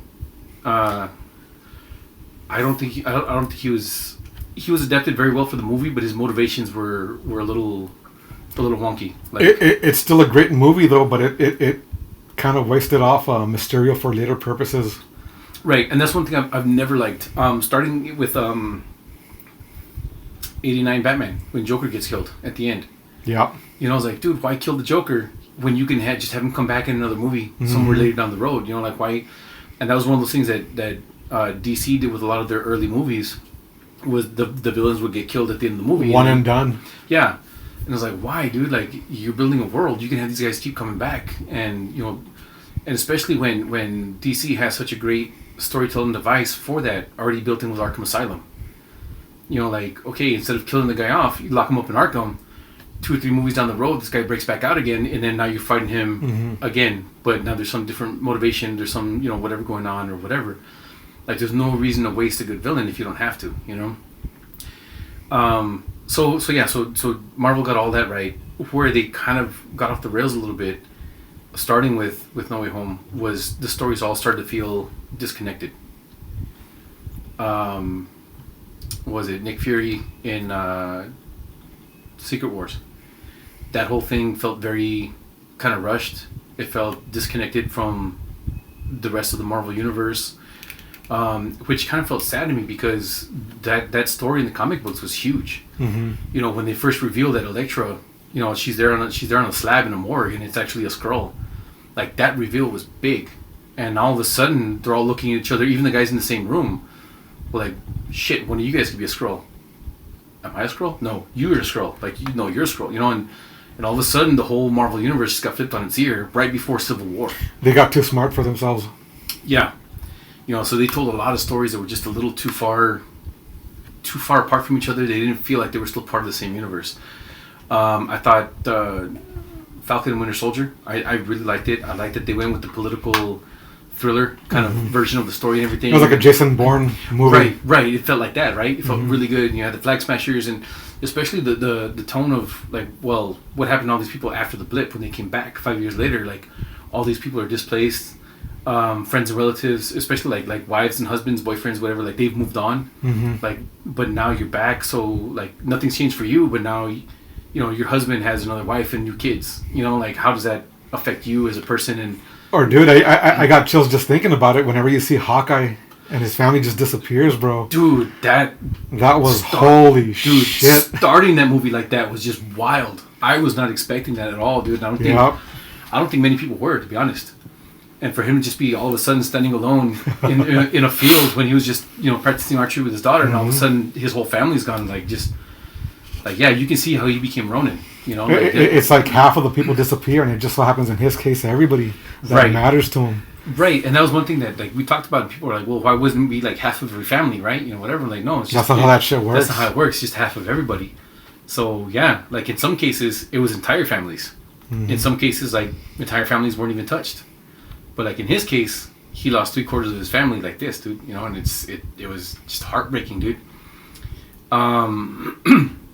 So as far as what they've been getting wrong, like, everything kind of felt disconnected. And the other thing that we've been seeing a lot lately with like the Marvels, or even Miss Marvel, like with her show and everything, where they're trying to, I don't know, it feels like they're pandering a little bit too much to, like, woke culture and stuff and everything, and it's like, they were pandering on the Marvels, but I don't think it was as bad as a lot of people said it was. It still had its moments where I was like, yeah, I dig this. Yeah, the Marvels had moments. You know, it really did. I mean, it wasn't total pandering, but like in the case of the Marvels, I think it was a badly written story. Them trying to explain, like, oh, where were you guys while during the Battle of New York and the Battle of Wakanda? I was busy everywhere else doing whatever the fuck. Right, and they're just like, oh well, there's some Hayek like, oh, I was on a ranch in Montana chilling. Like you knew that these guys were coming and everything. Like, yeah, but we said we weren't going to go. We couldn't interfere. Yeah, so I was just here raising horses. Like as one does. Like fate of the world is at stake, dude. Essentially, a universal Geneva Convention or whatever. Yeah, and they're just like, nah, we're here, we're chilling. We couldn't get involved. Sorry, for reasons. So I remember with Eternals. I remember long before that, going to comic book movies and seeing the Guardians of the Galaxy comics. Never fucking looked into them. Never read them because I thought the characters looked corny as shit. Yeah, they did. And when the movie came out, to the day, my favorite Marvel movie has got to be Guardians of the Galaxy, the first one. So I like all of them. Yeah, but the first one was like holy shit to me, bro. The first Guardians was so good, dude. For me, like a lot of that is probably just because of the soundtrack. Again, James Gunn though too. Yes, dude, and like the soundtrack actually did a whole lot to revive even like music from that era, from those genres and everything, whatever. Like he pulled the Quentin Tarantino. James Gunn did. Absolutely, dude. Absolutely, man. He pulled it, just with the soundtrack alone, and the fact that he mixed it in so well, and it's actually even part of the story. Excuse me. We've actually talked about it on Miggy's podcast. And I can't remember the technical terms for them right now, but there are two different ways to show music, like in film, right? And I think one of the terms is diegetic, and I can't remember what the other one is. So diegetic is where we're listening to the audience at the same time that the character on screen is listening to the music. So when you hear Star-Lord opening, right, and he's singing, and he's grabbing the rat, and he's using the microphone, but as soon as he pulls off the headphones, the music stops because we were listening to it with him. I'm wondering if the word you're looking for is organic because it's part of the story essentially. I don't think it's organic. I don't think it's the right word. But it's crucial to the story. But it's crucial to the story, right? So like in that sense, we're watching Peter Quill for the first time. He's gonna go get he doesn't know it's a Power Stone, but he's going for it, right? And so yeah, he puts on the headphones and we hear the music with him. And as soon as he takes the headphones off, the music stops. And then the scene continues, right? So we're listening through it. We're in that scene with him through his point of view. And then there's other times when like it's a chase scene, and just something plays, and they're playing Cherry Bomb. Yeah. And they're just cruising or whatever. They're in a fight or whatever stuff. Well, they're not listening to Cherry Bomb. We are. Yeah. It's diegetic and non-diegetic. It was really that simple. Yeah. like that's what I struggle with. I had to Google it. No, thank you for doing it, dude. But like, I really thought it had like a different, like a cooler sounding name than just non-diegetic, dude. But yeah. So basically, is one like we're listening to the music with the characters in the scene in the moment, and then the other one is just it's playing over the scene. And they did it so well with Guardians that not only the type of music that it is, but even the song selection like added to the humor or the intensity or like the dramatic moment of like him and Gamora falling in love for the first time right before she knees him in the balls. Like it worked so well, dude. And so yeah, man. And that was one of the things that like I didn't know who the hell the Guardians were before the movie came out, and they built up those characters so well that now all of a sudden now they're a household name. And I was hoping for the best with Eternals. I was hoping for the same reaction. Like I didn't give a shit who the Guardians were. I remember thinking they were corny when I'd see the comic book covers. Right. I never gave them the time of day. But then once I saw the movie and I heard people were giving it good reviews, like this is the best Marvel movie ever. And then I go watch and I'm like, holy shit, it fucking is. Holy shit, it is. Yeah. And I remember they were saying they weren't gonna tie Guardians to the Marvel Cinematic Universe. Right. And then it made sense to do it, and boom. And then boom, and yeah, it all hit, and then it was a better gateway for Thanos to come in because now they're doing space stories too. And how crucial was Gamora and fucking Star-Lord to the ultimate storyline of all that, right? Yeah, like that all worked out, dude. So and Eternals, by your Chile, completely, dude. So yeah, man. So they built worlds and it's awesome that like the score and the soundtrack for Captain America is so different from Guardians, but yet they both fit into the whole overarching story overall. Like, and even though each movie has like its own flavor and its own kind of intensity or comedy or whatever, like they all worked overall very much the same way comic books do. You know, you can pick up comic books and you get a different feeling from reading a Wolverine comic versus reading Captain America comic versus reading Guardians or whatever. And that's what they did with their movies. But there's still, even with the comic books, there's still that connectivity. It's like going to a Thai restaurant. You got the different spice levels. You want fucking something that's gory and crazy? Punisher. Right, exactly. Punisher, Wolverine. Exactly, dude. Or you want something like kind of wholesome and everything. Then yeah, you know, you go with the Guardians or something, whatever. Captain America. Or in like, you know, one of the many Spider-Man titles. You know, you can always go with Ultimate Spider-Man if you want something a little more family friendly or a little kid friendly or whatever. So yeah, man. So that's all going well. But like I said, with the TV series, they kind of started feeling more disconnected from the overall Marvel universe, dude. So even though the casting is still well, I think the stories are kind of suffering from that lack of connectivity. And as far as Marvel Jesus coming back, I've been saying this for a couple of years now, like, because the conversation always comes up with Hugh Jackman, right? Like, oh, he's getting older now. Like, he's already said he doesn't want to do the role, especially after Logan, when that was supposed to be his swan song. You know, like, dude, they've already given themselves a very clever out with multiverse. You know, because now we can have variants, dude, that don't have to look like the guy, but he's the guy. You know, and they did it really well with... fucking Henry Cavill, bro. Dude, okay, so... hang on, I'll get to that in a minute, dude. Right? Yeah, a little bit, dude. And full Spartan, dude. Like, let's go into combat, bro. Like, any day, dude. I'll fight alongside you, man. Let's just do this, dude. Like, just make it weird. Let's not make it weird. Just do whatever, dude. You know, just fuck it. It's natural, dude. You know, fuck it.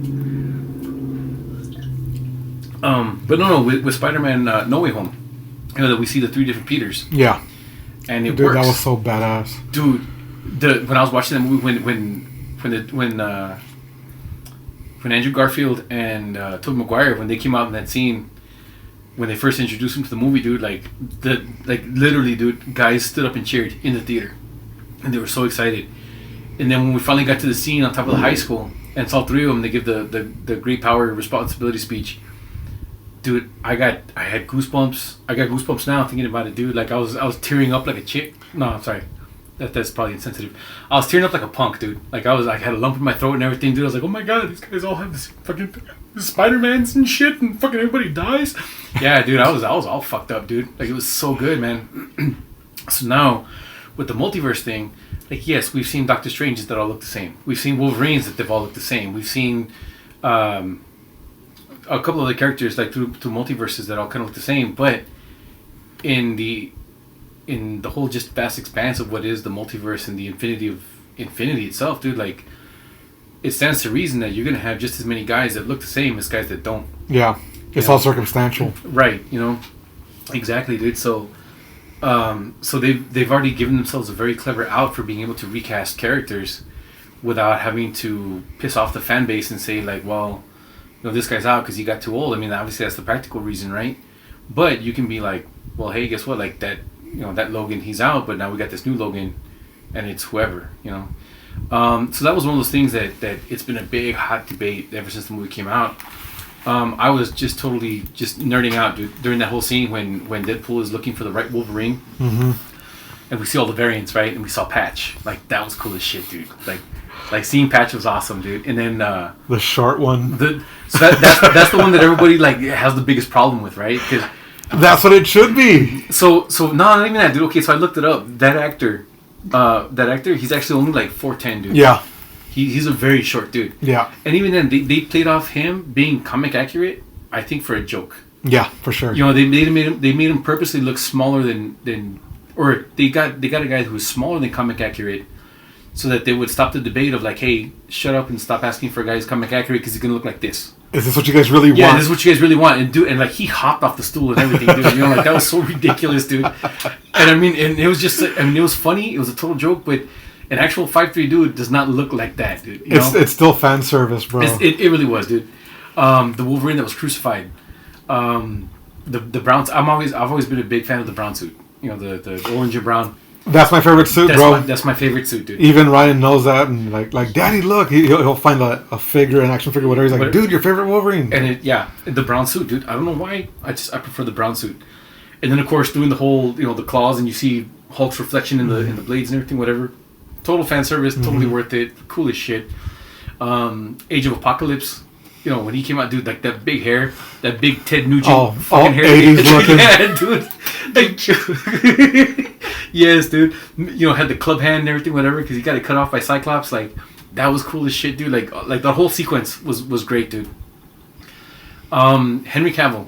Now, to get to that. My problem with Cavill as Wolverine is that I think... He's too pretty. No, I think he'd actually be better, being that he's actually British. I think he'd be better playing like an actual British character, or maybe somebody, not Wolverine. I would love to see Henry Cavill in the Marvel universe, just not as Wolverine. But even Ryan Reynolds says it in the movie. Like it just feels so right. He does, dude. He does. He says it. It and everything. did. And honestly, dude, I didn't really dig it. I wasn't feeling it, dude. I mean, he looked cool. I was. Like he looked cool as everything, but I was just like, I'm feeling a little less Spartan, to be honest. You know, like, you know, like, and then he does that arm reloading thing, dude, where you know he pumps both his arms to like recock them and everything, whatever, before he starts throwing punches. Like, he does that like in almost every movie. But I was like, okay, that's his thing. I can overlook that. But yeah, dude, like I would rather see him as maybe like Captain Britain or Union Jack or... Well, Captain Britain was the rumor for the longest time. Right, you know. So I'd rather see him play a British character, to be honest. Or if he has to be American, then I would rather see him play one of the other X-Men. They can't capitalize on Captain Britain, though, bro. That's going to be like a throwaway character, and they're not going to throw away Henry Cavill, bro. Yeah, but that's what we thought about the Guardians of the Galaxy, and they turned them into household names. So Yeah. for a lesser-known title like Captain Britain, he could very well work out, dude. You know, and if not Captain Britain, dude, I mean, there's plenty of other guys he can play.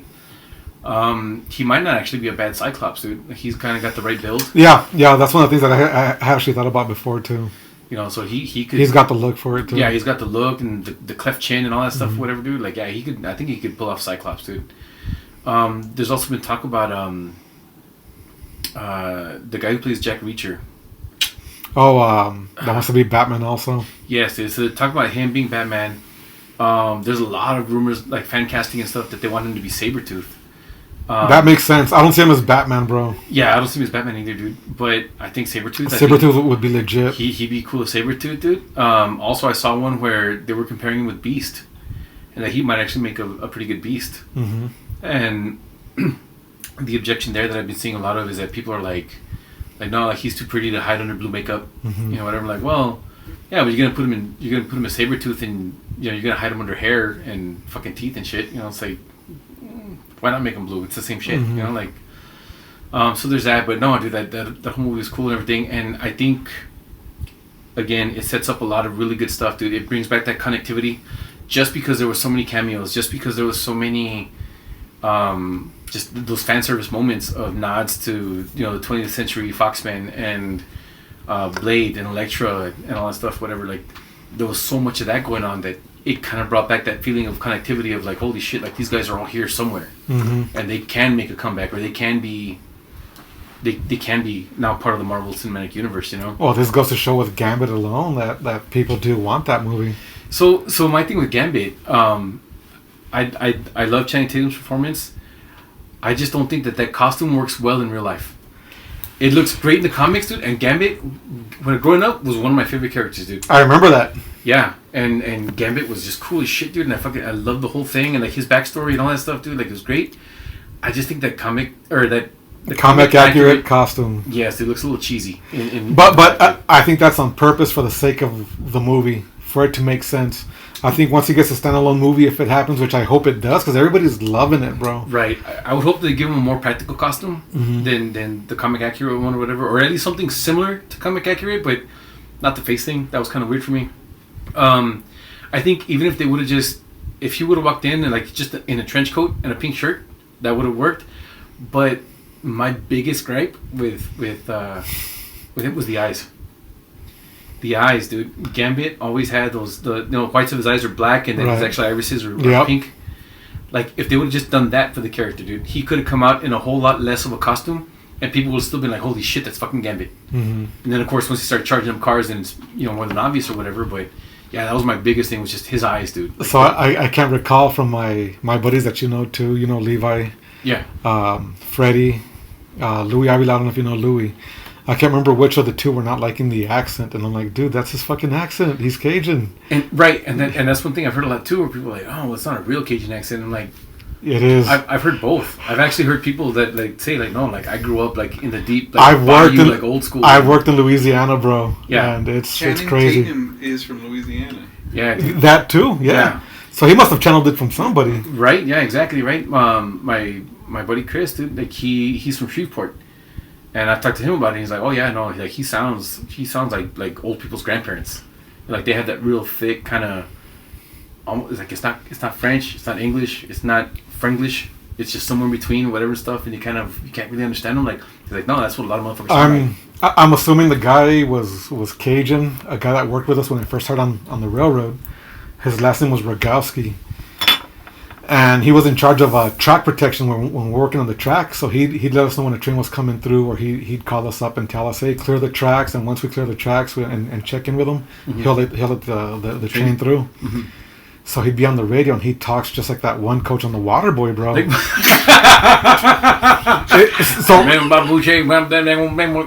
So as new hires, bro, at one point our foreman left us at a job site. And as new hires, assistants is what they call us. You can't be left alone. Now, we're not working close to the track. We're working in the vicinity, but not close to the track. So nobody's going to get in trouble. Right. You'll get in trouble if you're working by the tracks and you're an assistant. But it was raining that day, and Rogowski shows up, and, where are you foreman? Whatever. Yeah. Sorry, what? And we're getting soaking wet because it's raining. We're like, no, he took off to go get some tools or whatever the fuck. We don't know. And well, Rogowski gonna take care of that, and blah blah blah blah. He talked just like that one coach in Waterboy, bro. Yeah. So it's how they fucking talk. Not all of them, granted, right? But it's there, right? Yeah. So yeah, man. So I have no problem with his accent. Like that was cool and everything, whatever. Like I said, my biggest thing was like I think he could have been wearing a little less costume and still pull it off. But I think the eyes were the biggest thing, dude. I didn't think about the eyes, but yeah, you're right. Yeah, if they would have given him Gambit eyes, dude, that would have just sold the whole thing for me all the way, dude. And I've been like, yeah, that's Gambit, bro. That's the guy, dude.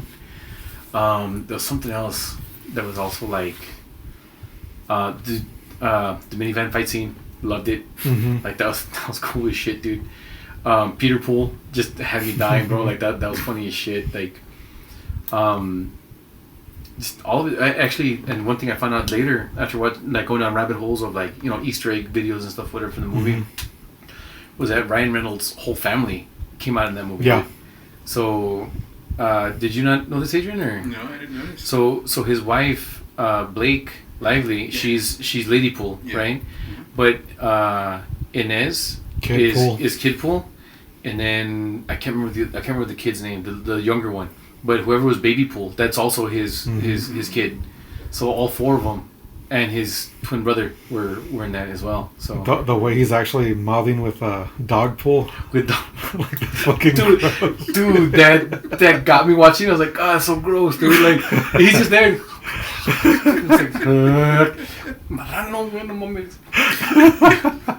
So do you know about Gordon Pool, Adrian? Gordon Pool? Or no, I'm sorry, not Gordon Pool. Gordon Reynolds. I didn't know he had a twin brother. No. He does not. That is a fictional twin brother that. It came from one of his other roles where like it was like a quick interview or it was like a short film he did or something like that, whatever, but he was playing himself and his twin brother. Oh. So his twin brother in the credits of that movie was credited as Gordon Reynolds. But it's really just him. So in this movie, Gordon Reynolds is credited Deadpool or whatever. Yeah, he as Nice Pool. Nice Pool. So Nice Pool, even though it's obviously Ryan Reynolds and it's his face and everything, whatever stuff, he's credited as Gordon Reynolds because that's like a fictional character that Ryan Reynolds made up to be able to do interviews with himself and shit. Killing him off was such a good fucking scene. Dude, that was hilarious. Like, how fast do you regenerate? Regenerate? Like, he's fucking bleeding out and shit. Like, oh shit. And of all the Deadpools, he's the only one that doesn't regenerate. He's the only one that does it.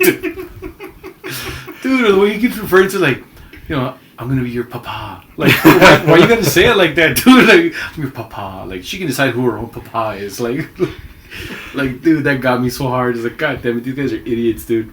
The second Wolverine put on the mask, bro. Yes, dude. Like, it's all CG, obviously, but it just looks so fucking good, bro. Yes, dude.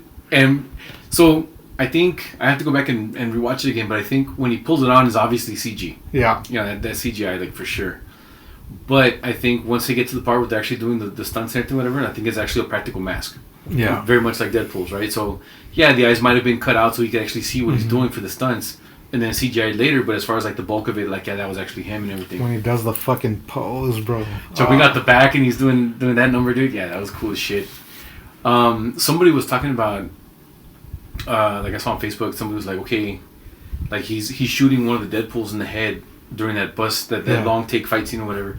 And leave it to Ryan Reynolds, right? To set a fight scene that intense to fucking Madonna. Yeah. You know, like that was a stroke of genius, dude. Yeah. Like that was awesome. But somebody made a comment like, is this the first time he's ever used guns in a movie? And I was like, no, fool. Like if you watch X-Men Origins at least, like there's a whole montage of him going through different wars shooting guns at people, dude. It's like we've seen him use guns before, you know? And my biggest thing about Wolverine as a character, not that I'm shitting on Hugh Jackman or MCU as a whole, whatever, just me as a fan myself, I really wish that they would make like a spy thriller, Jason Bourne kind of movie with Wolverine, because in all of his 200 years of life, like you know, he's been trained under samurai, he's been trained under ninja, he's been trained with kung fu masters, he's been heavy into espionage, he's a weapons expert, he speaks like 9 different languages, you know, including like 2 or 3 different Native American languages, you know. And I really wish that they would show more of that side of him and give us like a good spy thriller with Wolverine. You know, we get to see Patch for a little bit maybe or something or whatever, and you know, all that kind of crap. And he's kind of like just going all over the world, someone like doing a Jason Bourne kind of thing. Yeah. And actually showing off those skills. You know, we actually see him like planting explosives or building, you know, homemade bombs for escaping the bad guys in a certain part of the movie or whatever. I think that was such a wasted scene in Logan when it's him and Laura and they're in the old Bronco, and she starts yelling at him in Spanish and he's like, I don't speak Spanish, like, you know, talk to me in English. Like, that was such a wasted scene. Like, that would have been so cool for him to just start yelling back at her in Spanish and have her be surprised. You know, but Ahora pinche lepa. right, yeah, Or something, bro. you know, yeah, you know, something, right, you know, but have her be surprised that like, oh shit, you speak Spanish. She's like, yeah, dude, like, I've been around for 200 years. Of course I fucking speak Spanish. Like, who doesn't, right? But I think, again, for the casual moviegoer that doesn't know that side of Wolverine from the comic books, it's a little too hard to explain with a brief moment of exposition that he does all that. So you would actually have to set it up like through the whole movie that he is this guy, that he is a super spy and not just the brawler, you know? That the brawler is actually something that he tries to hold back very much, and otherwise he's just, like, he'll kick your ass, but he's not always going to go into berserker rage unless you really, really push those buttons. So I think that's one of those things that I would really like to see moving forward, hopefully with whoever they get to whoever they recast, you know, as Wolverine and everything. And you know what? Explain it like that. This guy's a variant. You know, this guy did a lot more espionage than Hugh Jackman's, you know, Wolverine did. Something, right? They can explain it away just with multiverse stuff. It's easy. Dude, whenever Multiverse of Madness came out too, bro, I'm a big Sam Raimi fan, of course. Army of Darkness, Evil Dead, all those movies. Yeah. Multiverse of Madness, I love how horror movie inspired it was too. Yes. So that was another movie that I was very much sorry, trying to be quiet about that. I liked all that. I liked the whole that they finally introduced a character, which I think she's still going to be important later. Oh yeah, she just signed up again, right? I think she did, yeah. I saw that yesterday. So just the fact that she can actually travel between multiverses, I think she's going to be a very pivotal character in an upcoming storyline or another upcoming movie somewhere. Not just for Doctor Strange, but I really. It felt like Doctor Strange as a character kind of took a backseat in his own movie, and everything kind of felt like it was all about Wanda. Once you know, he caught up to her in the orchard and everything and all that, like, and even that was like kind of silly to me, like her whole thing. Like, I think WandaVision was great because it showed how she was dealing with her grief, right? And like, yeah, somebody with that kind of power, like, how would they really grieve, right? Like, we've never thought about that, especially, you know, now with you know, mental health and you know, supporting mental health and everything, grieving processes and everything. It's so important to our society now that we've never actually stopped to think about, like, for the sake of storytelling, how would somebody with superpowers properly grieve without hurting people, you know? And so I think I love the whole thing that they went through, like, different decades with every episode, you know, different decades of TV, and the whole thing was shot like a TV series and everything and all that stuff. But at the end of the day, we have to face the fact that she willed her children into existence. Yeah. You know, Vision is a synthesoid. He cannot biologically reproduce. So obviously she willed her own children into existence. So the fact that she's trying to run around and steal another Wanda's children is kind of silly. Like, come on, girlfriend. Like, you willed them into existence in the first place. Will them into existence again. Or go find a universe where they're orphans and pull those dudes out. You know what I mean? Like, there's infinite universes. You don't have to steal them from another Wanda. You can go pull them from an orphanage in a universe where your Wanda died or their Wanda died. You know what I mean? Like, or just make them again. You obviously didn't, like, you can't go have sex with Vision because that's not how you made them in the first place. You willed them into existence. That is your power set. You affect reality. That is your deal. Like, just make them again. That's like past relationships where I was told you were in love with the thought of being in love. Yeah. Wow. That's deep. That's real deep, Shane. That's real deep. Damn. She was in love with the thought about being a mother. And yeah, and she never stopped to think. Like, she just wanted her kids back so bad. And maybe that's where that kind of, like, resolves that issue for me, as, like, that plot hole. But, like, okay, you want to be a mom so bad, but wait a minute. Like, you're stealing kids from yourself. That's kind of messed up. Like, just, like, you know that there's many, you know, infinite universes out there. Just go pull them from somewhere else. You know, that from somewhere where they lost their mom and they're orphans. You go get those kids and raise them. You know, like, make them again and will them back into existence. That's what you did in the first place. Just do it again. So for her to have gone through all that work with the Avengers and everything to clear her name from being a villain, to now, like, people respected her as a hero, as an Avenger, as part of the team, for the team to trust her and all that stuff and everything, and then for her to just fall back to villainy in Multiverse of Madness, I was like, dude, you guys did her so dirty, bro. Like, she's a hero, man. Like, you guys made her a hero. She put in a lot of work to become a hero, dude.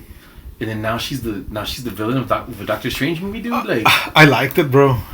I liked it because, again, it's the mental instability of someone with all those powers that you're talking about, bro. Right. Like to me, it's, again, being a Sam Raimi movie. I might be wrong, but some of those effects look practical. I think a lot of them were, yeah. And it just looked amazing to me. It looked pretty Sam Raimi-esque, you know. It's And so yeah, I mean, maybe if they're gonna, the only way I could see justifying the way that they what they did with her character in Multiverse of Madness is that, like, now she's got to go full villain, dude. If she ever comes back again or whatever, like, they got to really play up on, like, okay, like the Darkhold messed her up, or, you know, her dabbling in black magic messed her up, or something. They got they got to really lean into it, dude. Either that, or she's gonna be a sacrificial lamb for the better outcome of something. Maybe. Right? Have like another small redemption arc where she, like, you know, tries to come back, but then she has to die at the end of the movie, sacrifice herself for it. Yeah, for that redemption. You know, possibly. I'm really looking forward to, hopefully, they've been setting up 2 different teams, and I think we've already got confirmation of the Thunderbolts. Yeah. Yeah, for sure. So with Falcon and the Winter Soldier, with Secret Wars, and something else, one of the other TV shows, they've been setting up like the Thunderbolts. So I think Natasha's sister is going to be on the team. The Red Hulk is going to be on the team, obviously. Fucking Harrison Ford, bro. Harrison Ford, dude. Like, that's really good casting, especially since he started to play the president in a couple of different movies. He's done the spy thrillers, you know, with all the Tom Clancy movie books and everything, whatever. I think that's a great casting. I'm just worried, man. Like, he's kind of getting up there. Like, how many movies can he really make? You know what I mean? As being Thunderbolt Ross. I think it would have been better to go with somebody just a little bit younger. Again, he still has to be old enough to be believable as a president at, you know, that kind of age range or whatever stuff. But I mean, not Indiana Jones old, man. I mean, you know, he's already getting to a point where it's like, yeah, dude, like, the stunt's got to be but even in real life, not acting, fucking Harrison Ford doesn't skip a beat, bro. He's hilarious. He's just a good He's funny, dude. Yeah, He's so funny. sharp. Yeah. I heard him on Conan O'Brien's podcast, and oh my god, bro, he's great. Yeah, no, he's funny, dude. He always has been. All time favorite movies, Indiana Jones. Oh yeah, dude, for sure. So that's a good question. So which Indiana Jones is your favorite out of the whole franchise? And we'll include the Shia LaBeouf one just in case. I can't say I have a favorite, bro, and I'll tell you why, bro. Because even back then when kung fu movies were the shit, right? I mean, they still are, whatever. I can still watch a bunch of the old kung fu movies and love them. But the thing that drew me to, even as a kid, that drew me into Indiana Jones movies was that the chingazos in those movies, you could fucking hear. He's fucking punching a Nazi, and you fucking hear him. Right, it's always cool to see it. They fucking always got it right when he was fighting that one huge ass Nazi on top of the plane. The guy gets shredded by the propeller. Oh yeah, dude. Yeah, they were on the tarmac, but yeah, I know what you're talking about. Dude, fucking watch that again.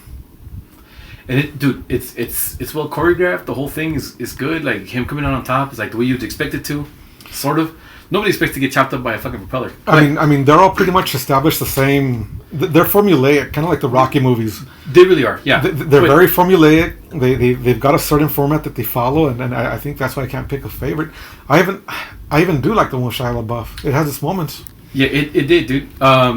So me, my personal favorite, dude, like Mutt. The first one, yeah, with Mutt, dude. No man, my personal favorite, dude.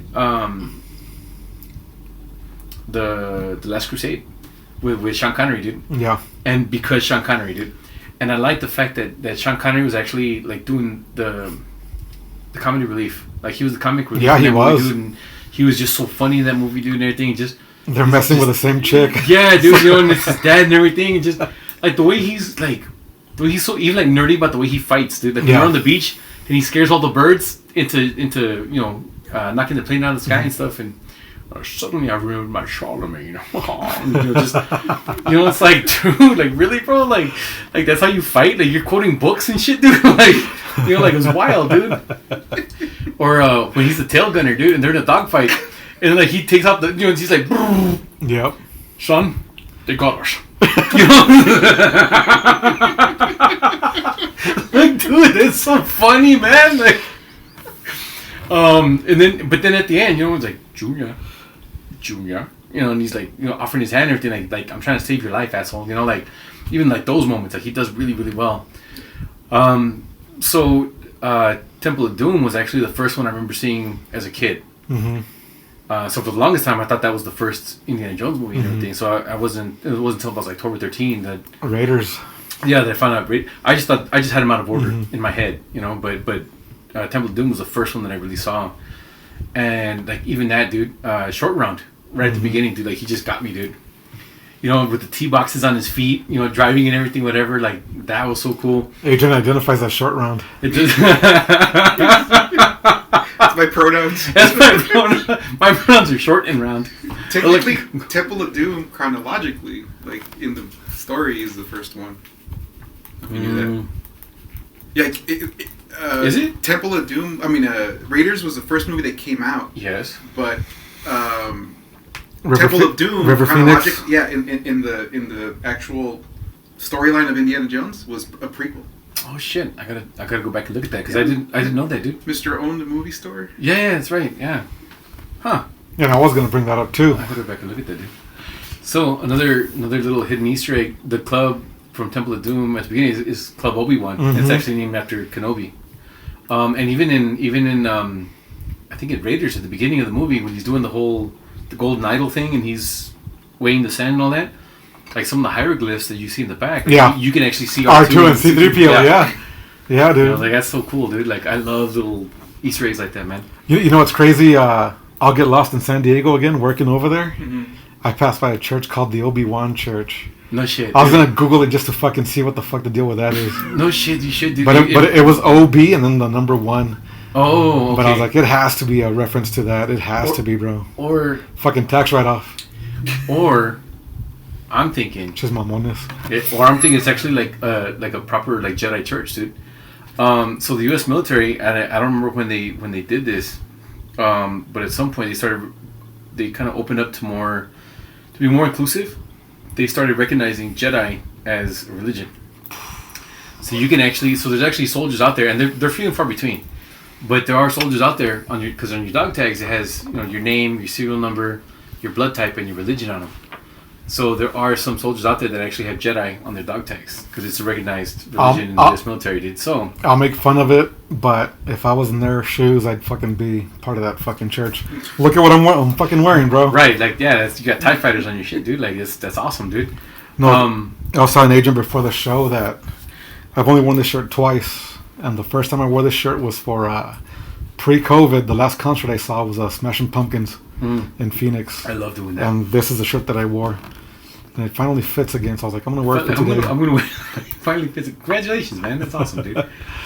So Jedi is actually, I think, because following the train of logic, because the U.S. military recognizes Jedi as a religion, then the U.S. government must also have had recognized Jedi as a religion before the U.S. military adopted it, right? So it is quite possible that if that church is Church Obi-Wan, that it is actually a Jedi church, and those dudes actually teach Jedi philosophy. And obviously they can't move stuff with the Force, or they don't have real lightsabers.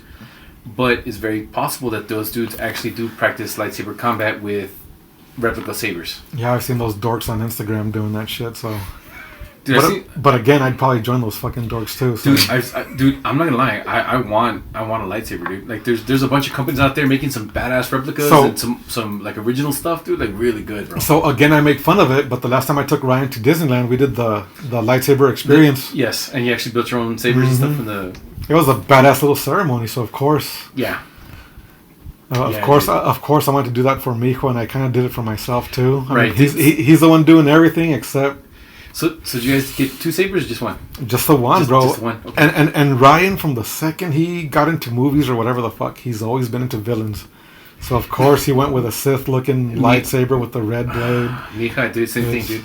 Mija, dude, like she loves Harley Quinn, she loves the Joker, she always roots for the villains, and I'm like, oh, you're breaking my heart. It's like, God damn it. I named you after Superman. Right, dude, and you'd rather be fucking Lex Luthor. Yeah, no, it hurts, dude. It hurts, yeah, man. I think if I would have built mine, I would have gone with a green. Yeah. A green saber, bro. Yeah, I think I would have gone with green as well, dude. But yeah, man. So they had some rusty looking ones. What the fuck did you call the shaft or what? The hilt. The hilt. There you go. The hilt. That's the word I was looking for. They had some rustic looking ones. I was like, that's badass. But no, he went Sith. So, as long as we're on the subject, the Acolyte. I don't know if you guys have seen it. I'm on episode 3. I started watching it. To me, it felt... I heard it gets better, but to me, it felt like a Lifetime Star Wars series. Or a Hallmark Star Wars series. You're not wrong. I can tell you right now, bro, like, I don't think it gets better. It's just more of the same. Story-wise, I think it... Because they've already canceled. Like, there was talks for a season 2, and it's already been officially... like canceled. They're not going to do a season. Some of it was woke, is what I was hearing. A lot of it was. I think the story kind of jumps around in weird ways. They retell a bunch of parts that weren't necessarily need to be retold. But I don't want to spoil anything for you. But the Jedi Wookiee was a thing that I was like most. I was like, man, I've been waiting forever to see a live action Jedi Wookiee, and the way they use them through the whole story is just like, dude, like they could have done so much with Kalnaka, dude, and they didn't. A Wookiee? Yeah. It was a Wookiee? He's a Wookiee. He was a Wookiee. That's good, dude. I like that. But Ahsoka was badass, bro. Ahsoka was great, dude. And I love, dude, I love Rosario Dawson, dude. Like, I remember the first movie I saw her in was Kids. Yeah, way back in the 90s, dude. Yep. And I remember thinking to myself, God, she's gorgeous. She's the most beautiful person I've ever seen. Yes, dude. And then to me, Zoe Deschanel happened, and I forgot about her, but Rosario Dawson is still as beautiful as ever. Dude, Rosario Dawson, and I saw her like in Clerks 2, and I was just like, oh, dude. Oh, yeah. You know, and she's just, dude, perfect casting. Like, all of her movies, dude. That was fan service, too, because everybody wanted her to be Ahsoka. Yeah. And, dude, honestly, man, like, it's one of those things, like, I've seen the girl who actually did the voice of Ahsoka on the Clone War cartoon. I've seen her in the Ahsoka makeup, and she looks even more like Ahsoka than Rosario Dawson did, dude. But I think for the age that we catch up to Ahsoka and in the Ahsoka series. Yeah, this is after a bunch of the shit she's already been through. Right, because the girl who actually voices her in the Clone Wars is pretty young. So just age-wise, I think Rosario Dawson was a better pick because she's more aligned with the age of where she should be in this point of her life for the story of Ahsoka, right? Like, and dude, the Punisher, dude, fucking Ray Stevens, man, like his character was just badass. Dude. That's right, and that fucking Punisher movie is so underrated. It really is, dude. I mean, and so yeah, man, like his fight scenes were cool, like Grey Jedi all the way, you know, like. And then sadly he passed away. And yeah, dude, it was like, fuck, that's so sad, dude. Like, fuck, I would love to see him again as Punisher, like somewhere. Now with the multiverse, like how cool would it have been to have him, Thomas Jane, and Bernthal all together, dude. Dude, for shits and giggles, bring back Dolph Lundgren, dude, because he did Punisher like in '85 or '86, something like that, dude. That was a shitty movie, but yeah, it was garbage, dude. But he was the Punisher. So he was saving orphans, right, in the movie. I think remember correctly. I think so, dude. I think in that movie was it Hasselhoff that played Nick Fury? Yes. Yeah. Or was that the Captain America school movie? Oh, it might have been the Captain America movie, but Hasselhoff did play Nick Fury. Nick Fury, he was. So at that point, I wonder if if they were to bring back Dolph Lundgren to play a variant of the Punisher. Now he looks the part perfect. Oh yeah, dude. Like now old and grizzled and all that stuff, dude. Like he would be like a really good like Frank Miller's Dark Knight style Batman, but like an older version of Punisher who has fallen into like the Dark Knight kind of mentality. Like that would be cool as shit. But now it makes me wonder, like, okay, if Dolph Lundgren came back, would he now have the title of like longest span for playing the same character? Because he did it like in the 80s, way before Wesley Snipes was ever Blade. That's like 86, 87, if I remember correctly. Something like that. Yeah, it was like right around the time he did He-Man. It was very close around then, dude. So I wonder if like would that count or it has to count, bro. Right? Or I'm just saying like or because of the like studios and licensing issues, like would it kind of like negate it? Even though like it should count because that was that was a feature film. Right, I think they're basing it on feature films more so than shows. Then who? Well, I mean feature film for sure, but I mean like, but who? Like what studio did Blade? Was it Sony? It was Marvel. No, but the studio. I think it was Sony too. I think I could be mistaken. It might be because I think Blade is technically he's technically considered like a Spider-Man adjacent character. So I think you're right. It might have been Sony, but like who did? Was it Pyramid? Was it Lionsgate? Was it like you know what I mean? Like I think the studio that did that Punisher movie, I think they're like been way out of business for a long time. So I don't think like anybody owns like or somebody might have the rights to those, but does Disney own them now? You know what I mean? Like they would have to. Well, like through various acquisitions, like did they appropriate Lionsgate so that now if they brought him back as Dolph Lundgren, like he would have the new record for the longest span playing the same character. Because he was the Punisher in '86, and then now in 2026 or 2027, you know, like, and yeah, dude, do a variant movie with all four Punishers. Can you imagine, dude? Fucking John Bernthal, bro. Fucking perfect casting. Dude, I got to pick with everything, dude. I really like him as a Punisher, but I like him when he's quiet. I don't like all the yelling. Like, there's a scene where he's I think it's the first season, and he's working construction, right? And he's when they're picking on him. Yes, but it's like late at night, and they're picking on somebody else on the crew, and he just happens to see it, and then he messes them all up with the sledgehammer and pours them into the foundations, right? That scene, like he's not yelling, he's not going all crazy, he's not going ham on it, whatever. Like he's being a soldier, and he's just fighting, and he's quiet, he's controlled. You can see like that. Yes, he's angry about it, but he's also very cool and collected, and his head is very much in the moment. A lot of what he does as the Punisher is like him just yelling and screaming and going berserker. And personally, I didn't really care for that. I prefer more of the idea of him being a cold, calculated soldier. Like, and even though yes, he does have the PTSD and all that stuff, whatever. Like, you don't have to be yelling the whole time you're fighting. Like you can still whip ass and be quiet about it. Daredevil does it. Spider-Man does. Well, Spider-Man can't shut his mouth for shit. But But like Daredevil does it, and when he's fighting, Daredevil's just in the fight, and he's not yelling, he's not screaming, he's not doing whatever. Like, but the difference with Daredevil is he's focused on every sound, on every intricacy there is to his environment. You're right, and that's a very good point, dude. So there's no PTSD there. That's why I figured the PTSD works in Punisher's favor. Captain America, when you see Captain America in a lot of his fights, he's not yelling and screaming. He's in the moment. The argument can be made that yes, he's a super soldier, so his senses are heightened. He's taking a better scope of the entire battlefield rather than just the moment he's in. Mm-hmm. But still, he's a soldier. Mm-hmm. Wolverine, I think, has a good balance of both. When we see him fighting as just a fighter, the cage match scene in the first with Blob. No. Or which one? No, the cage match scene. Oh, he's fighting in the first. In the first X-Men movie when Rogue sees him in the bar. And he's fighting that dude, and that knuckle smash and whatever stuff. And right before he gets in the bar fight, he cuts the shotgun in half.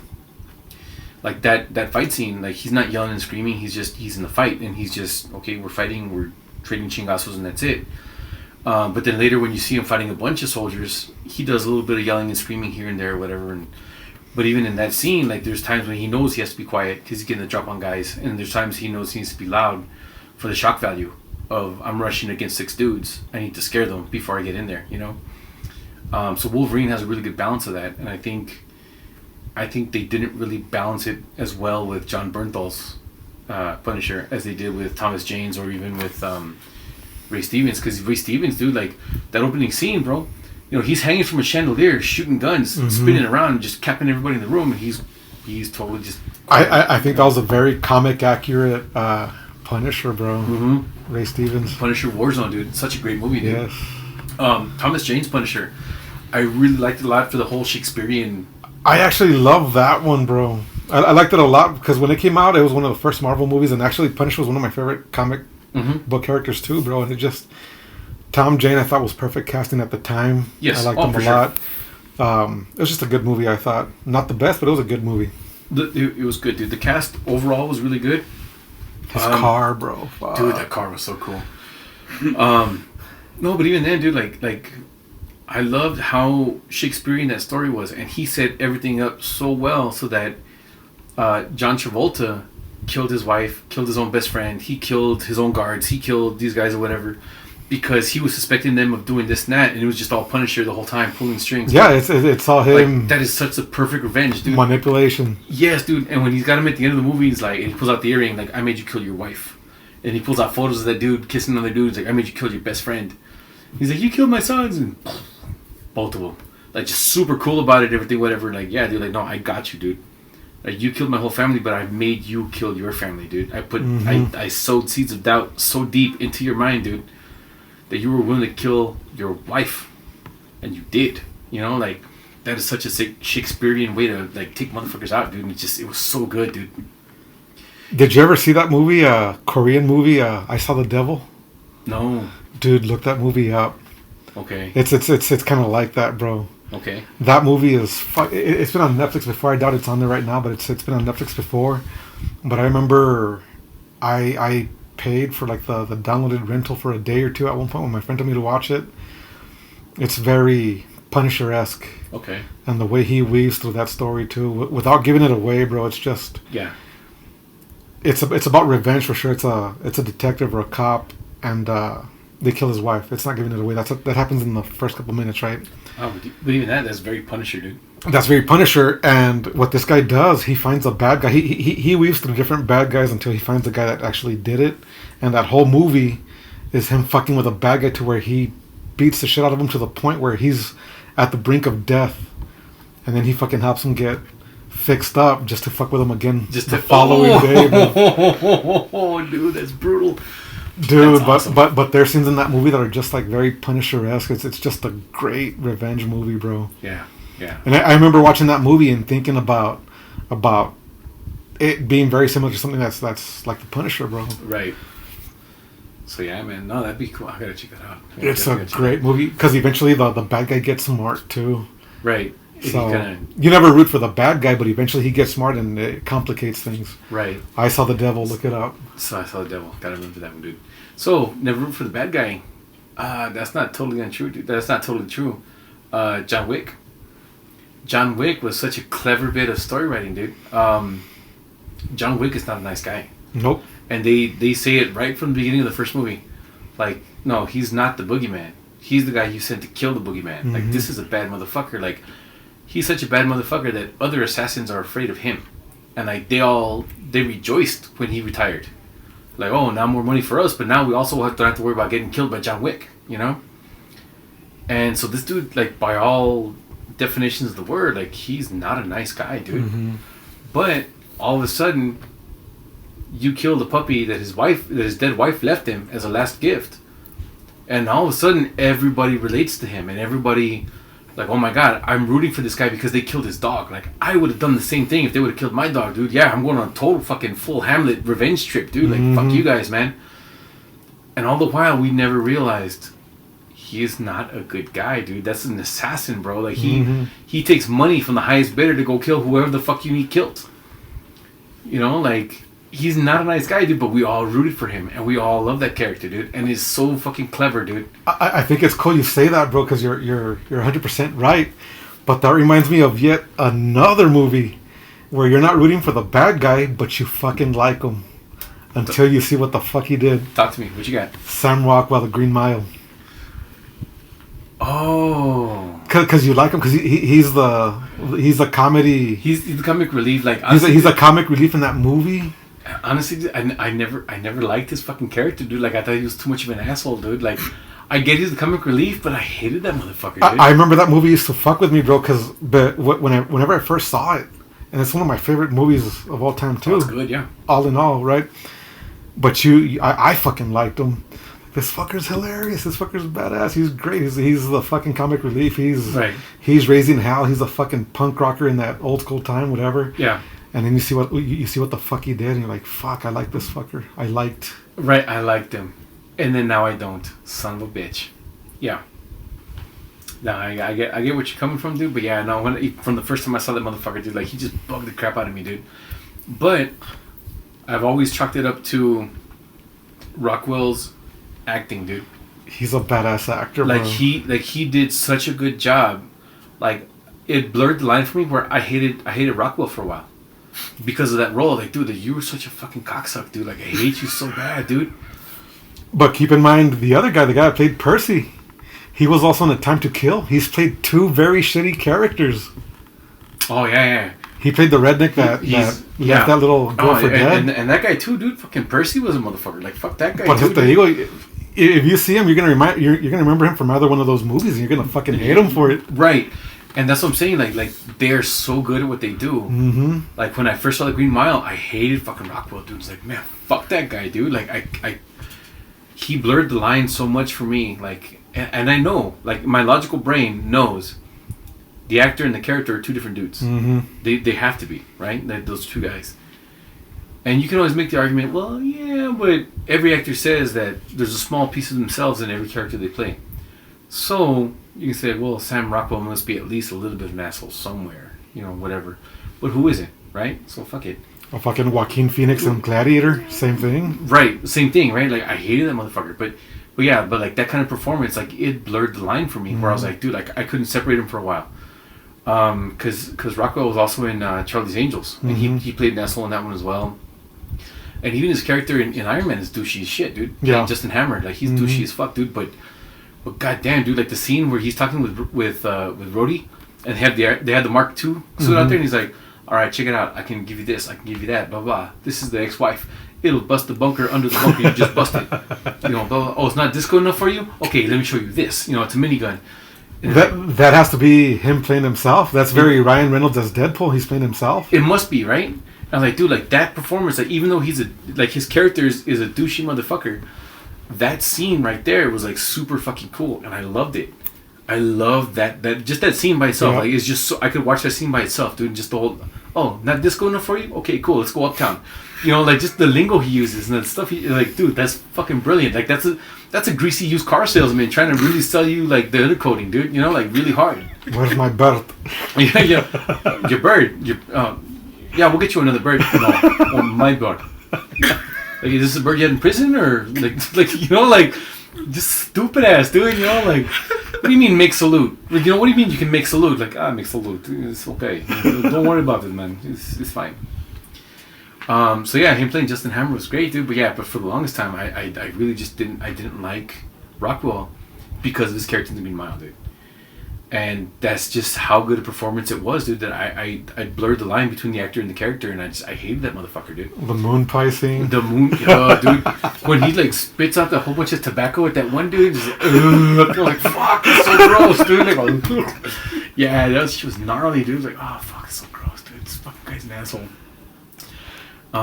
But yeah, dude. So now, man, he's a great actor, and I saw him in Moon. Dude, Moon, dude. Moon was such a good movie. It was like, holy shit, dude. Like, they made that movie for about $300 and like 2 pairs of Nikes, dude, for the camera guys. Because other than that, dude, like, it was him. It was him on a shitty soundstage, you know, and it was just him on the moon, dude. And he played all the characters, and he played like multiple different facets of himself and everything else, whatever. And it was good, dude. And it was really just him in the movie. He was amazing in Seven Psychopaths also with Christopher Walken. I never saw that. And a bunch of other actors. That movie's so good, bro. And then was he in Gentleman Broncos too? I think he was. Yeah. That movie's so good too. I saw one where it's called is it Mr. Right? Where he plays like an assassin, like part of the, like he wears a clown nose for part of the movie. I think it's him and Isla Fisher, or him and Amy Adams, or Amy Adams maybe, or Isla Fisher, one of them. But he like, she meets him, she thinks he's a regular dude, but turns out he's actually an assassin. Yeah. And then like she gets caught up in one of his jobs, and he has to like save her and stuff, and they end up falling in love anyway after she knows what he does, and then she joins him like in the business or whatever. I saw that movie once. Mr. Right, yeah. Mr. Right, right? Yeah. And that movie was good, dude. Like, and that actually, he's very much Justin Hammer in that role. So that must be what his normal personality is like, dude. He's quick-witted and snarky. Quick-witted, funny, snarky. Yeah, that must be him, dude, in real life. And that works, dude. You know, but I love the fact that he has enough range that he can do other stuff, and like he can be the dude from Green Mile, but also Justin Hammer. And they feel like two different characters, you know, like it's that good. They're that far apart. Because you get other actors that like they're just the same vato and everything, dude. Will Smith is like that. You know, Will Smith is Will Smith and everything, dude. You know, I lost respect for that dude, man. Dude, especially after the Oscar slap. My respect for him was already on a downslide, but as soon as he hit Chris Rock, I was like, that's it, I'm done, dude. Chris Rock was my first ever favorite comedian, bro. Stand-up comic. Really? He was my first favorite comic. Even before, like, Eddie Murphy was out there? Yes, like, because Chris Rock was our generation. And then from that, you go back to, I think I'm into stand-up comedy. And then I go back to Eddie Murphy, like, hell yeah, I love Eddie Murphy too. That's funny, because I actually, promoting the video store, I actually saw Raw and Delirious before I ever saw Chris Rock, you know, do his stand-up. So for me, like, dude, like, I saw Eddie Murphy in Raw, Delirious, Beverly Hills Cop, in Harlem Nights. Beverly Hills Cop. Fuck yeah, I saw Eddie Murphy do all that stuff before Chris Rock even came on the scene, dude. So yeah, like Eddie Murphy is one of my like top stand-up guys. Yeah, like, this was naive Rene before I knew what the fuck stand-up comedy was. Before I knew who Richard Pryor was. That's fair. Because I love George Carlin, I love Richard Pryor, I love Eddie Murphy especially too, right? But this is me just basing the fact on Columbia House or BMG ordering the fucking 10 CDs for a penny. For a penny, dude. Like, yeah. And one of them that I got was bigger, blacker, and uncut. Chris Rock. That was a good set, too, dude. That was a really good set. Fuck yeah, it was, dude. But he's my first ever favorite stand-up comic before anybody else. Of course, I appreciate and love everybody else too. Patrice O'Neal, that he mentioned earlier. Yeah. I love Patrice. I love Bill Burr. A bunch of the Opie and Anthony comics. Tom Segura now. But whenever Will Smith slapped him, whether they say it was staged or not, or that it wasn't really a big hit or whatever the fuck, you don't punch or slap a living legend, bro. I mean, I'm not disagreeing. I'm just saying, like even in that situation, dude, like you're still a big name, right? You're Will Smith, dude. You're a big fucking name. You're supposed to maintain your composure and yes, dude. You're a professional, dude. Set the example. You're in a room full of professionals, dude. You've done comedy yourself. You know, like not stand up, but he's been in a bunch of funny roles. He was the Fresh Prince for the long time. Like he understands comedy. He understands what it is to tell jokes and everything, whatever. And even once you boil it down to the very just bottom of everything, it's like, dude, you're still a professional, and you're watching an event that is televised in front of tens of people. all over the country. Like, don't act like an asshole. The more professional thing would have been like, okay, wait for a commercial break, pull Chris aside. Hey, Chris, you know what? I didn't appreciate that joke. I want you to apologize to Jada, and we can move on. And okay, Chris Rock would have apologized, and they would just go on with the show, and everything. But Jada's a piece of work. And whether she is or not, dude. Clearly, bro. Clearly, dude. Obviously, dude. So, but I mean, but even that, put that aside, whatever it is, right? Still, the more professional move, the better, more, civilized, manly move would have been pull Chris aside, tell him you didn't dig that, have him apologize to Jada, and then just quietly carry on and move on with everything, dude. The whole thing would have just boiled over. Nobody would have given a shit about it, dude. It wouldn't have been televised. It wouldn't have been a scandal. He wouldn't have gotten blackballed from so many movies. He wouldn't have gotten projects canceled. It would have been fine. And if anything, once that story got out that he pulled Chris Rock aside and talked to him like a dude and just had him apologize to his wife, they probably would have more respect for him. This is how you handle it. They tell everybody. Right. This is how you handle it. He pulled him aside. He didn't do it in front of everybody. He pulled him aside. It was a commercial break. He was even after the show. Because up to that point, how many people loved Will Smith? Everybody, including myself. Everybody loved Will Smith, dude. And then after that, all of a sudden, just valió pito, dude, completely. Mm-hmm. It's like, bro, I'm sorry, dude, but like, not just the fact that you slapped a living legend, dude, but just the fact that you acted like a child on fucking TV, dude, at the Oscars, way. Mm-hmm. Like, you're in a fucking tuxedo and you slapped another man, dude, like. And I remember Joe Rogan, like I went down rabbit holes, like watching the whole thing and different people's opinions of it and everything, whatever, when it happened, right? And Joe Rogan was like, you know what, dude? He goes, I respect Chris Rock so much for not reacting to that and just continuing the show. He sat on it until his next comedy special. He sat on it for over a year, bro. Yes, dude. And Joe Rogan was talking about that. So this was like immediately after, right? Like a week afterwards, right? And so Joe Rogan's talking about it. He's like, dude, look, I have so much respect for Chris Rock for not reacting to that. Or even his non-reaction was a reaction, right? Like, he still continued the rest of the show. He didn't make a fuss. He didn't make a scene. He didn't fucking cry. He didn't do whatever. He didn't talk shit even more just to poke the bear, whatever. Like, no, he was a professional. Because think about how many people in Chris Rock's shoes would fucking react right there and then. Right. And I fucking would have. And that's what Rogan was saying, right? He's like, dude. He goes, can you imagine? Like, okay, maybe Chris Rock, maybe he doesn't know how to fight, maybe he doesn't want to fight, whatever it is, he didn't fight, right? He didn't react to it the way most people would. He said, but can you imagine, dude? Like, if Chris Rock would have had even just a year or two of some kind of martial arts training, dude.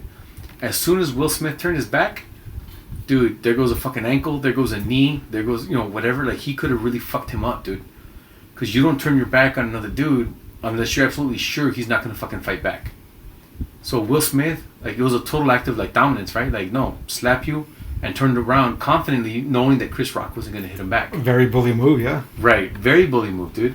He goes, but if Chris Rock would have been a normal dude and not the consummate professional that he is, yeah, dude, as soon as Will Smith turned his back, dude, he had access to all kinds of pressure points, chokeholds, arm bars, whatever, dude, and Will Smith wouldn't have seen it coming, and then he would have looked like even a bigger punk for turning his back. But now that would have ruined Chris Rock's career as well for being on the attack while this guy had his back to you. You know what I mean? Like, it would have been so much worse. He goes, but Will Smith could have really gotten fucking hurt. If Chris Rock just knew a little bit, or even if he would have acted on it, he could have really fucking hurt Will Smith, like, really, really bad, and fucked up the rest of his career, because now you can't dance, you can't fucking lift your arm past here, whatever, this and that. And so he's like, nah, man, I totally respect Chris Rock for not reacting to that at all and just finishing the show like a fucking professional, dude. And yeah, man, I went on Rebel and so many fucking comedians, dude, like, they just sparked the fire and they just stoked the flames of, like, no, fuck you, Will Smith, like, fuck you, dude. I still haven't seen the new Bad Boys movie because it's just it's hard for me to get excited about anything he does now. Same boat. I'm in the same boat, dude. I remember Independence Day when we were in high school. That was one of my favorite movies of all time, bro. Yes, dude. Yeah, I fucking love that movie, dude. I did love it. Now I'm like, it's a Will Smith movie. I don't give a shit about it anymore, dude. Kind of very quickly.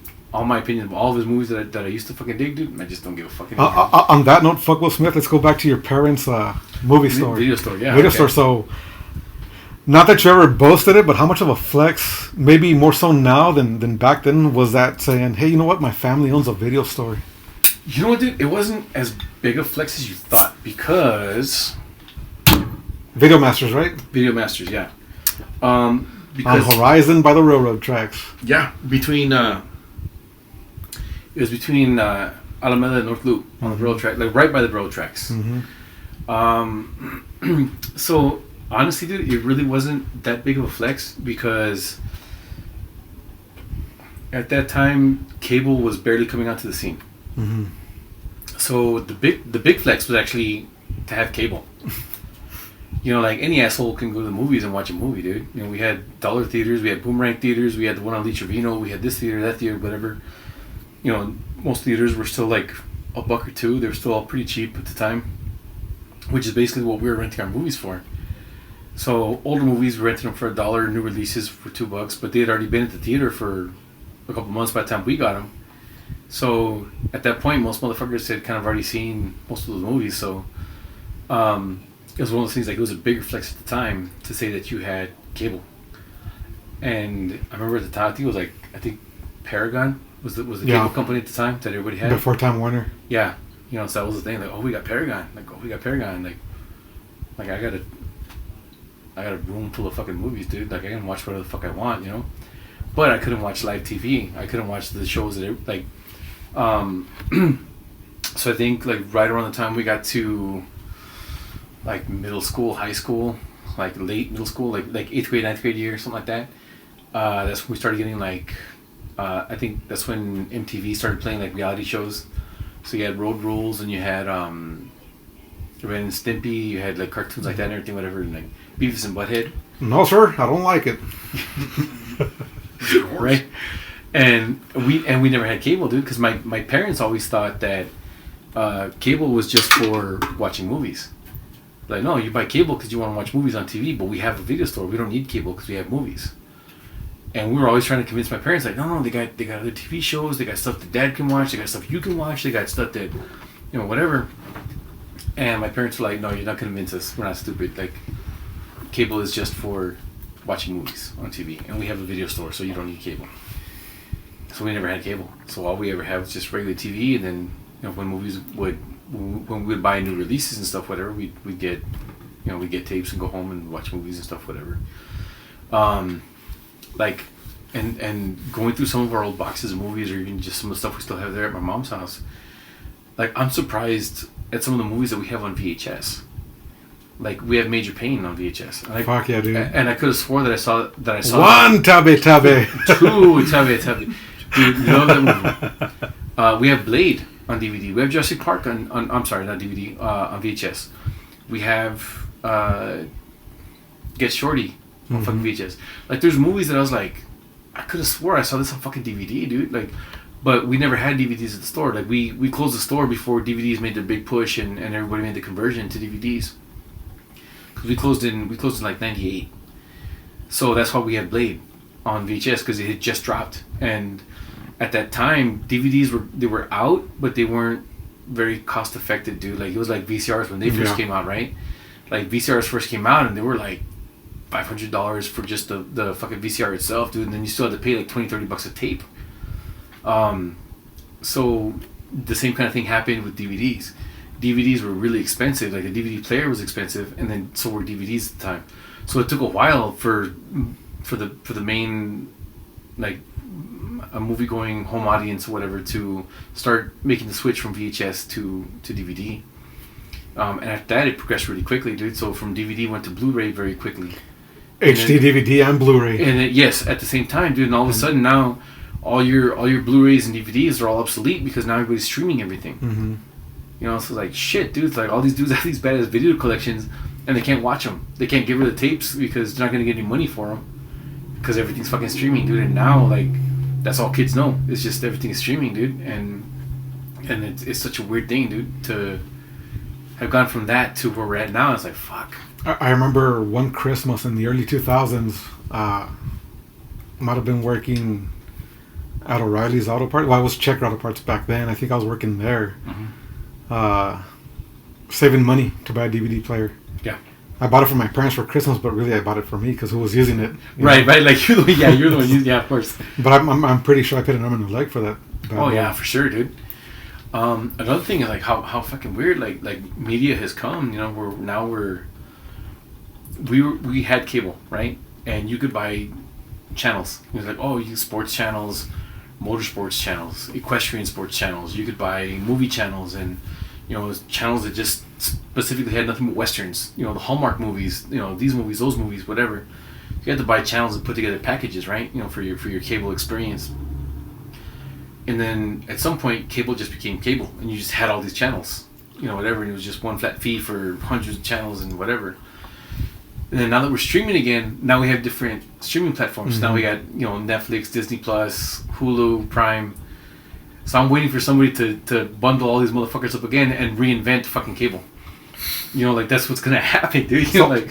I remember. So we lived on Ernest Road in Campestre, right, where Canales is at. Yeah, I remember that. Yeah. And we didn't have cable when we lived there. We got cable when my dad built the new house by Escontrias. But I remember back in the day, the street behind us, one of the houses had a big ass satellite dish. Mm-hmm.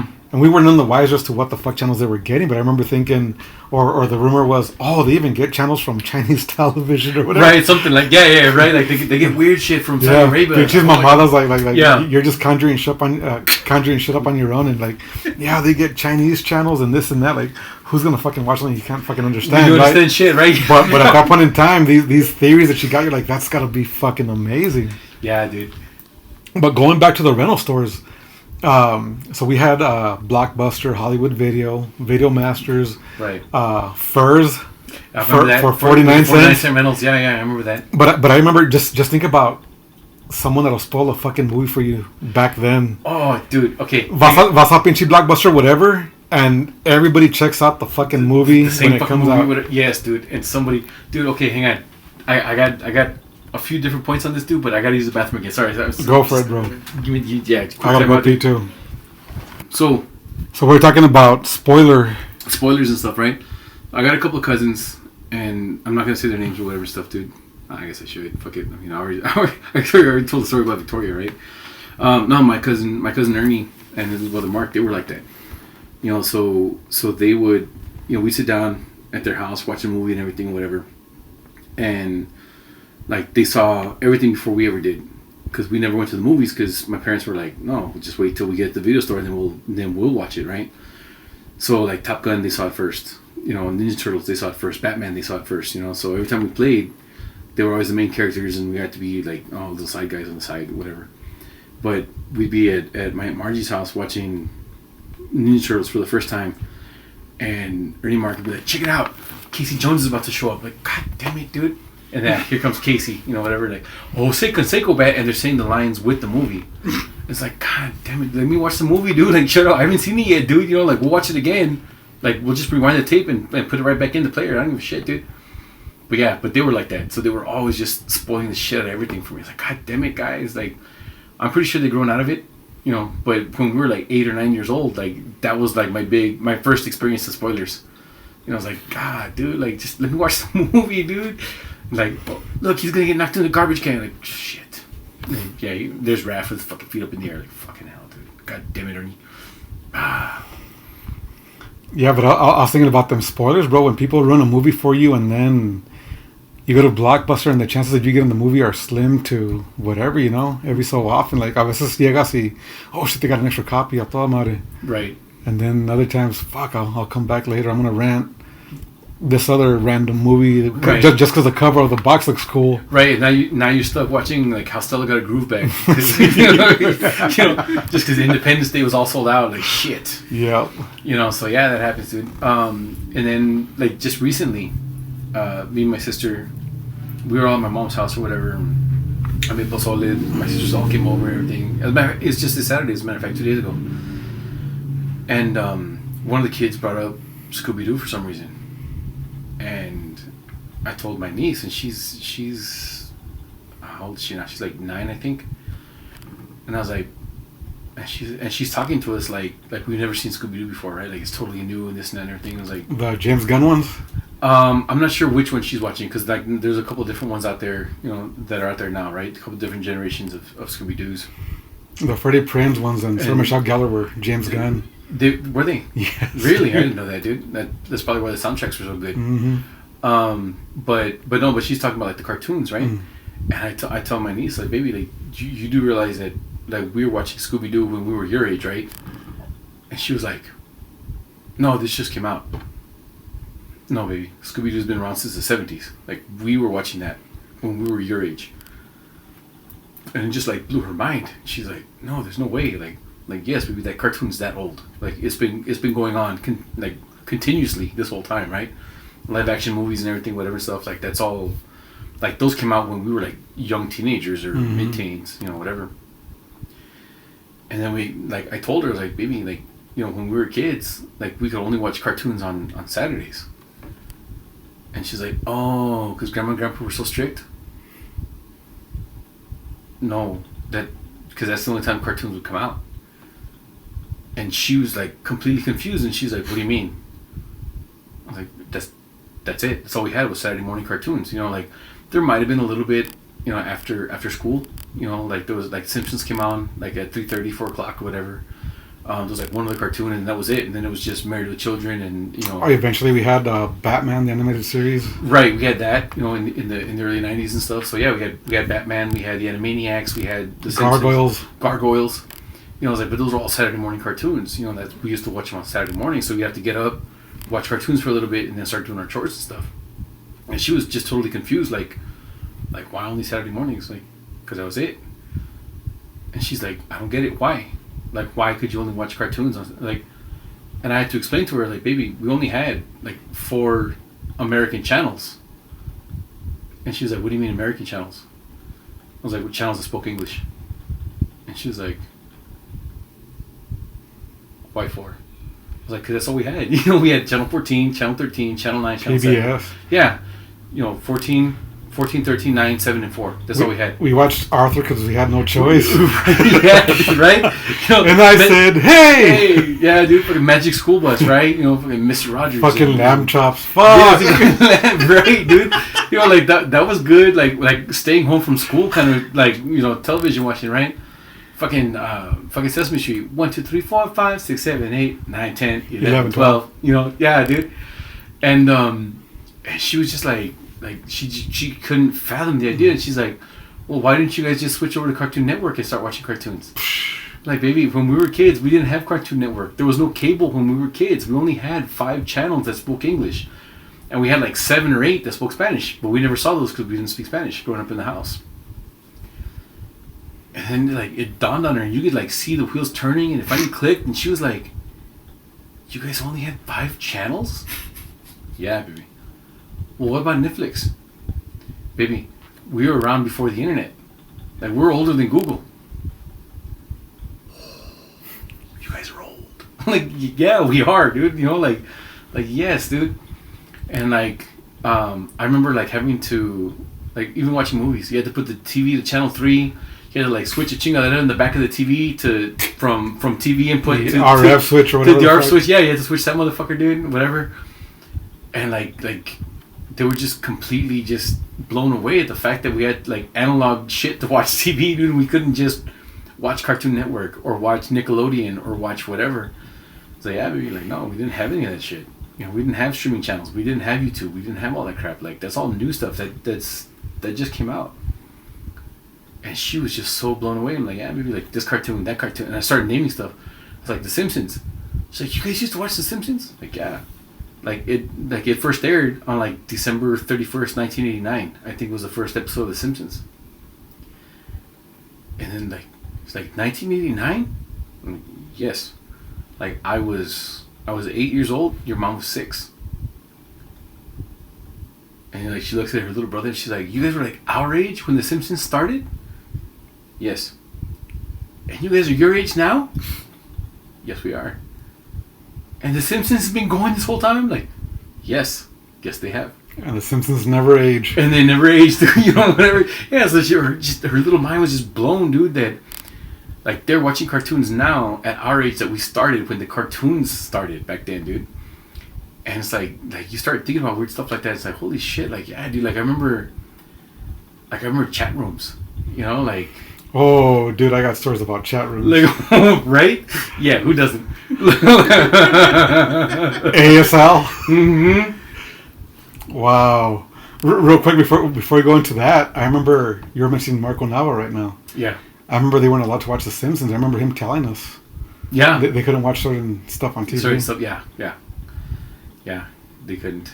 So yeah, man, I was a bit of a bad influence on him, dude. We like Marco was one of those school friends that like I got to have sleepovers with every once in a while. So when he was at our house, like he would watch all that stuff, dude, and everything, and then like I wouldn't be able to see him again for a while, you know, like at my house, dude, because his parents were mad that we let him watch The Simpsons, you know, like. So yeah, like they let you watch The Simpsons and have sugar, right? Like that dude, man. Fucking pump him all full of sugar, like a fucking like a minion way. Fucking shake him, crack his back, and watch him glow, and just. We were in a program called Real Project after school where they tutor you with your homework if you needed help or whatever, and then once a year they take you on a yearly trip. Mm-hmm. Usually it was to St. Mary's University in San Antonio, and then they take you to Six Flags or whatever. Mm-hmm. But one of the trips was to Las Vegas, New Mexico. Okay. It was like an academic competition type deal, so we go over there. Freddie was there too, Freddie Rodriguez. My brother was there. Several of my cousins. Marco was there. Yanina was there. Mm-hmm. But whenever you showed up, I think it was the day of or the following day, they have like a pep rally type deal, right? And everybody that shows up is supposed to perform something, a dance or something. Okay. So we did the village people dance from Wayne's World. So I was the sailor, and Marco, because of his skin tone, I'm sure was the Native American. Yeah. So he's got the leather chaps. He's topless. He's got the fucking headdress. That's good stuff. But we danced to YMCA by the village people, but the way it was done in the Wayne's World one. Yeah. I love Marco. Oh yeah, dude, fucking such a great guy, man. Fucking awesome, dude. Even Joaquin, both, dude, such good dudes, man. I actually saw Joaquin a couple years ago in San Antonio. He was, I think he just moved back there or like for work or something like that. Like, so he just got there. I was barely getting ready to leave. But since we were both there at the same time, like, hey, dude, let's get together and have dinner or something or whatever somewhere, whatever. So we did, and yeah, man, it was a good trip down memory lane, dude. We sat there for hours, dude, just laughing our asses off, and reminiscing about stuff from school, and yeah, man, because those dudes, I mean, fuck, we've known them since elementary school too, dude. So, and even that's wild, like that blows my mind sometimes, you know, like I remember, like my parents, like having friends from when they were in school. Right, like that they were still friends with like years later, and I just remember that blowing my mind because I was like, yeah, like when I left high school, I was like, yeah, there's not really many people I want to stay in touch with, you know, like I moved on with my life. I wanted to go do bigger and better things, and I kind of expected like, okay, well, you know, these guys going off to college, these guys going and doing this and that, whatever, like we're gonna see life happens, right? And that's what I was expecting, right? Okay, my high school friends are not gonna be my friends forever, so it was weird to me that my parents had friends that they were still like friends from like, you know, way back then and everything. And now that, you know, like we've reconnected and like I've reconnected with other people from school and stuff, I'm like, holy shit. And I think about it, I'm like, fuck, just even from high school, like I've already known these dudes for 25 years, 26 years now. And then like dudes like you that I've known since elementary school. I was like, fuck, I've known these guys for almost 40 fucking years now, dude. Like, holy shit, dude. Like I'm old. Yeah, but I've got a lot of people that commend me for that. They're like, you still talk to all these friends from growing up? Like, yeah. You for one, this dude, fucking a bunch of my friends I've talked to since, like, do you remember Luis Ramirez? So Luis, I've known him since I was in Head Start, bro. Yeah. And Luis will come over from both him and his wife work for NASA. They'll come to El Paso around the holidays and they'll spend the whole day here at my house. Yeah, that's cool. That's our little, what do you call it? Our little tradition. Yeah. I love Luis, man. He's a good dude. But I've kept ties with a lot of people, and people are like, you still talk to so and so and so and so and so and so from your childhood? Fuck yeah, I do. Not everybody, because there's people that. Sadly, there's people that don't fucking leave the past, bro. Right. Yeah, I've met quite a few. And those guys for sure I won't mention, dude. But I have ran into dudes from high school, and they're always like, oh my god, dude, like. High school was like the best time of my life, bro. Like if I could go back, I would go back and live in high school all over again. I would redo it all and whatever stuff. And I'm like, hang on, bro. Going through puberty, no fucking girlfriend. You never got fucking laid. Like, you were a geek. You had no fucking friends.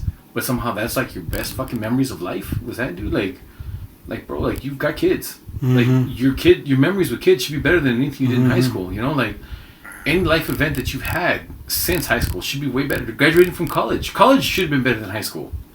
You know, like, you went to college, bro. You had the full college experience. You stayed in the dorms. You went to fucking parties. How is that not better than fucking high school, dude? Like, why is that your peak of, you know, the best time in your life, dude? Like, I don't get it, you know? And I've met a bunch of dudes that are like that. They've done all that stuff. Oh, wait, Papa. You know, like, and like, you've done all that stuff, dude, and yet, still, for some reason, like, high school was your best time ever, dude? Like, no money, no job, living at home with your parents, no girl, acne, voice cracking, balls barely dropping, and that's your best memories of ever? Like, like, nah, dude, that's not right. And I've had people, without saying any names, I've had dudes from that were popular back then try to charm me into helping them out with bullshit. I'm like, no, dude, that shit doesn't fly, bro. Right? Like, no, dude. Like no, nunca me pelabas when I was younger. Like I was never. Right. Like, yeah. Right. Like, you were charming then, but you're not charming now. But then also it's like people that think you've got some sort of leverage, or more often than not, it's been about work. I mean, I'm blessed. I have a good career. Right. I dig my job, and it's mostly people, hey man, can you pull some strings to get me into the fucking railroad? I'm like, no, dude, my name is fucking Mud. Right. Like I know what the fuck I'm doing, but as many people as I have that like me in the railroad, there's people that don't fucking like me, bro. Right. Like, I've yeah. I take pride in what I do. I love my job. I love the lifestyle it's afforded me, but there's people that try to charm you into, hey, can you get me a job there? I know you've got to have the hookup. No, Like, I fucking no, don't, dude, man. No, I cannot. Yeah. Dude, it's like, no, dude, I'm sorry, bro. And even then, like, usually, I haven't been in this position myself to be able to, like, have had people come up to me and say, like, hey, you know, can you get me in here with you, whatever. But I've met some dudes, or like re-met them right after high school and everything, whatever and stuff, and honestly, like, I'm not in much better shape than they are, right? Like, career wise or whatever, dude, and yeah, like, they still want favors, you know, like, oh, like, hey, but remember when, you know, when we were kids, like, dude, that was 20 something years ago, bro. Like, I'm sorry, man, like, the statute of whatever that was, like, it's past, bro. You know what I mean? Like, you know, like, hey, I remember when you pissed yourself in Miss Knowles' class in first grade. Yeah, it was first grade. I was 5. You know, like, that doesn't embarrass me anymore, dude. Like, I'll tell that story to any fucking random stranger who'll listen right now, dude. If, you know, if it makes you feel better. You know, and like, and it's one of those things. Like, yeah, dude, I was in first fucking grade. You know, Miss Knowles had to walk out. She said, "Don't leave your desks." So I didn't. I had to pee really bad, dude. Like, and because Miss Knowles said, "Don't move," I didn't fucking move, and yeah, I pissed myself, dude, right there, just because she said don't move. And that woman, dude, in her infinite knowledge, she fucking, because at that time at Campestre, I had Miss Knoll too, a year before you. So in her class, she actually had a bathroom, right? Because some like the split the lower grades actually had like a bathroom in their own for little kids, so they didn't have to walk the halls right to the bathroom. So there was a bathroom in the classroom, like it looked like a closet, right? But you walk in, it's just the toilet, right? And I remember sitting there like I gotta pee, but she was out of the room. And I remember somebody, I don't remember who it was, but telling me like, dude, just go to the bathroom, it's right there.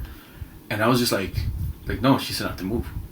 And like, dude, but you gotta pee, just go to the bathroom. I was like, no, she said not to move until she got back. I'll wait for her to get back and then I'll ask her for permission, whatever. Well, she took so long, I ended up pissing myself, dude. And I sat there in it, dude, because she said not to move. So when she finally comes back and sees what happened, she was like, why didn't you just go to the bathroom? I was like, because you said not to move. And she looks at me and she's like, you're going to be a good soldier one day, you know that? And she was right. And she was right. So what were we going to do? Like, we're going to talk about elementary school shit. So Campestre Elementary, I'm sure you had Miss Ingalls too for computer class. Yep. So if you remember, she was teaching us our home row keys and all that stuff. So with me, I've always been fast as fuck with 4 fingers, bro. Okay. To the day, I still type fast as fuck to where people are like, damn, man, that's pretty intense, whatever. So I remember she would see me doing that, even when we first started learning that shit. To the day, I can't do it. I might do it by accident, whatever, but whatever. But I remember she always get on my ass about it, bro, about using just 2 or 4 fingers. And she would make me sit in the fucking closet and copy word for word from the dictionary when I wouldn't listen to her, bro. Yeah. So I spent many a times in the closet, not metaphorically, fucking writing down words. She just opened the fucking dictionary at a random page. Start with this fucking word. Yep. And then, yeah. Because I wouldn't listen, bro. Dude, so that lady, my mom was very involved with our school and everything, right? And she knew all our teachers. Nena Serna Peña. Yep. And she was on the school board for a long time and everything and all that, dude. So she knew all of our teachers and everything. So they're like super cool. And I remember like one day, like I had to stay, like just me, right? Like my sisters all went home, whatever and stuff, and like I had detention with Miss Ingalls or something, right? So I had to stay there and do computer shit for a while. And so yeah, dude. So I got done with my detention or whatever and stuff, and by that time my mom was working. And so Miss Ingalls was like, "Well, how are you getting home?" I was like, "I don't fucking know. Like I'm 8, dude. Like you know what I mean? You know what I mean? Like how the fuck am I supposed to get home, dude? Like I could walk." And which I was fine with, right? Like I lived, kind of far from the school, but still, like I could walk. And she's like, "No, it's already like late and whatever and stuff, this and that." So she called my mom at work, and she was like, "Hey, you know what? Like, you know, he's done with this and that, whatever stuff. Like, can anybody come pick him up?" And my mom was like, "No, you know, like there's no way to go get him or whatever stuff, this and that." And Miss Ingalls was like, "Well, if it's okay with you, you know, I'll give him a ride home. It's on my way home too, whatever stuff, this and that." And my mom was like, "Oh yeah, fucking great, cool, take him home." Mm-hmm. Dude, so she drove, it's like a Honda Civic or a CRX or some shit or whatever, dude. And dude, that woman drove like Cruella de Vil, bro. Like I strapped on my fucking seatbelt, dude, and this bitch was running over French fries in the parking lot, bro. Like she jumped out in front of traffic. She was weaving, dude. Like dude, I only live like a mile from the school, bro. And in that mile, dude, we must have almost died about 5 times at least, dude. Like she drove like a fucking animal, dude. Like I was like, holy shit, dude. Like I was holding onto the old shit bar, like hugging my backpack, dude. Like I was praying for dear life. That woman drove recklessly, dude. Fucking hell, man. I was so fucking scared. I was like, you know what? I'm never getting detention with this woman again, dude. Ever, bro. And yeah, she dropped me off at the fucking house, dude. Fucking, I fell out of the car, kissed the ground. Like I was just so happy to be alive, dude. Like fucking hell, man. There's that meme going back to Campestre, bro. There's that meme about they got a hot chick on the one picture. PE teachers now, back then, and then they got Greg the Hammer Valentine. Did he not look like Coach Hudspeth? Yes. I've seen the Stallone one too. I've seen the Stallone one, yeah. But there's one with Greg the Hammer Valentine like this with his midget arms, bro. He's like fat buff. I was like, oh, yeah, dude, like the out of shape, in shape guy from the 50s. Dude, I remember being in PE class with her, and she smoked. Remember? Yeah. I remember we'd be outside wait for PE, and she'd be smoking during class. Yeah, during class. Yes, and not just smoking weed, but boom, like pinches pollotes, bro. Yeah, dude. Yeah, man. Oh, dude, I remember. Fuck, dude. Like she actually really was a nice teacher, man. She was a nice lady, but fuck, dude, she smoked a lot, dude. Like I remember having to go into her office one time, right? Because her office was in the girls' locker room, and like, we were already all outside, whatever and stuff, and we were supposed to be doing whatever we were doing that day. And she goes and she gives me the keys, and she's like, "Hey, go to my office and get the nation balls." It's like, "Oh fuck yeah, we're gonna play nation ball, right?" We're all excited and stuff, dude.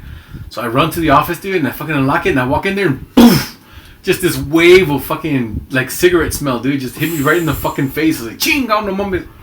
So yeah, dude, like, fuck, like, dude, she, I know she smoked in the office like a motherfucker, dude. She had to, bro. She had to, dude.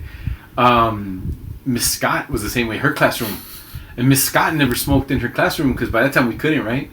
But just from like between classes, she would run out to her car, smoke a cigarette, and then go back in, dude.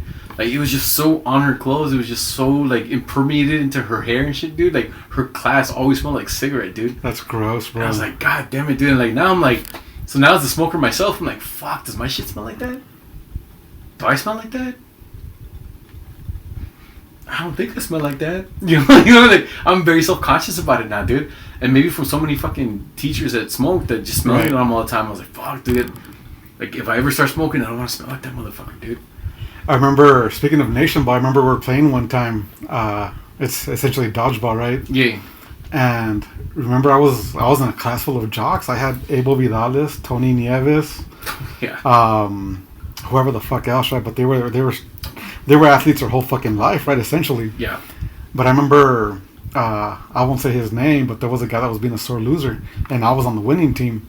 And it just so happened to be on a time where I was like the last one stuck in the court, bro. Yeah. And I won the game against one of the fastest skinny kids. I was skinny at the time too, right? But Right. this motherfucker was fast, skinny, and fierce.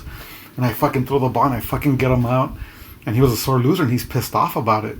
Well, long story short, we get into an argument and he nudged me or something, or he punched me first.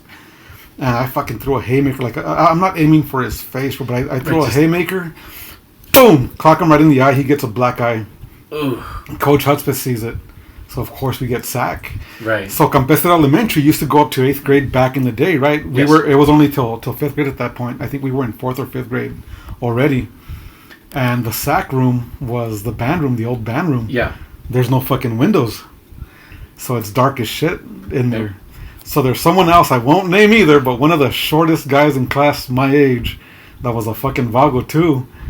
Whoever the fuck was in charge of SAC stepped out of the classroom to go get coffee or whatever it was. So this dude, Vago de Amare, I'll tell you after the podcast, Vago de Amare, he would fucking turn off the lights and start throwing chairs or whatever the fuck, right? Yeah. And one of those times when those chairs hit me, so I got pissed off and it's dark as shit and I can't see a damn thing. I pick up the chair and I go, boom, I just fling it towards the door. Yeah.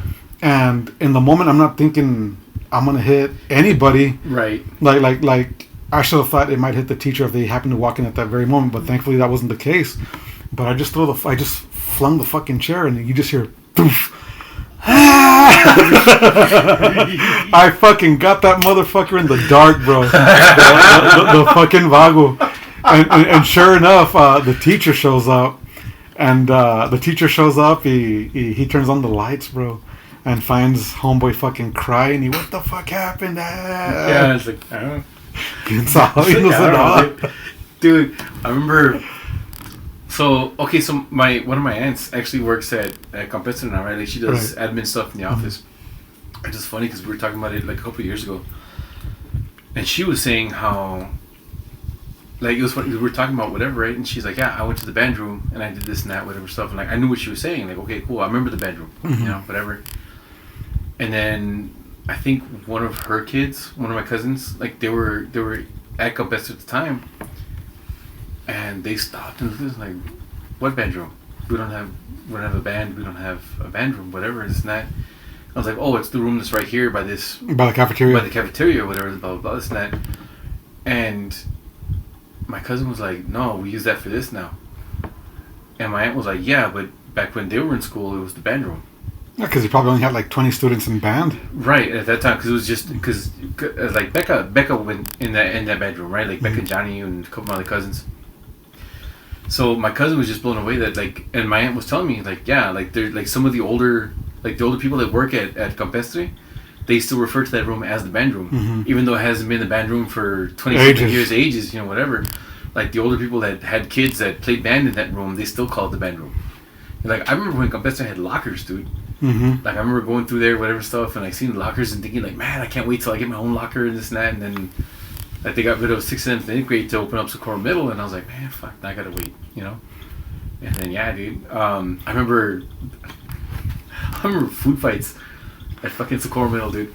Miss Patton. Yes, dude. The pear to the eye. I think it was a pear. I thought it was an apple, dude. It was a pear, bro. Yeah, dude. I wasn't there for that, but fuck, dude. I was there for that. I remember watching her walking around school with a big old fucking black eye, dude, from taking a piece of fruit to the face. Holy shit, yes, dude. That was wild, bro. I may or may have not started that food fight because I know I started one at one point. Yeah. But I was just flinging peas, bro. The time she got hit with the apple, I think it was during breakfast. It was. Okay, hang on.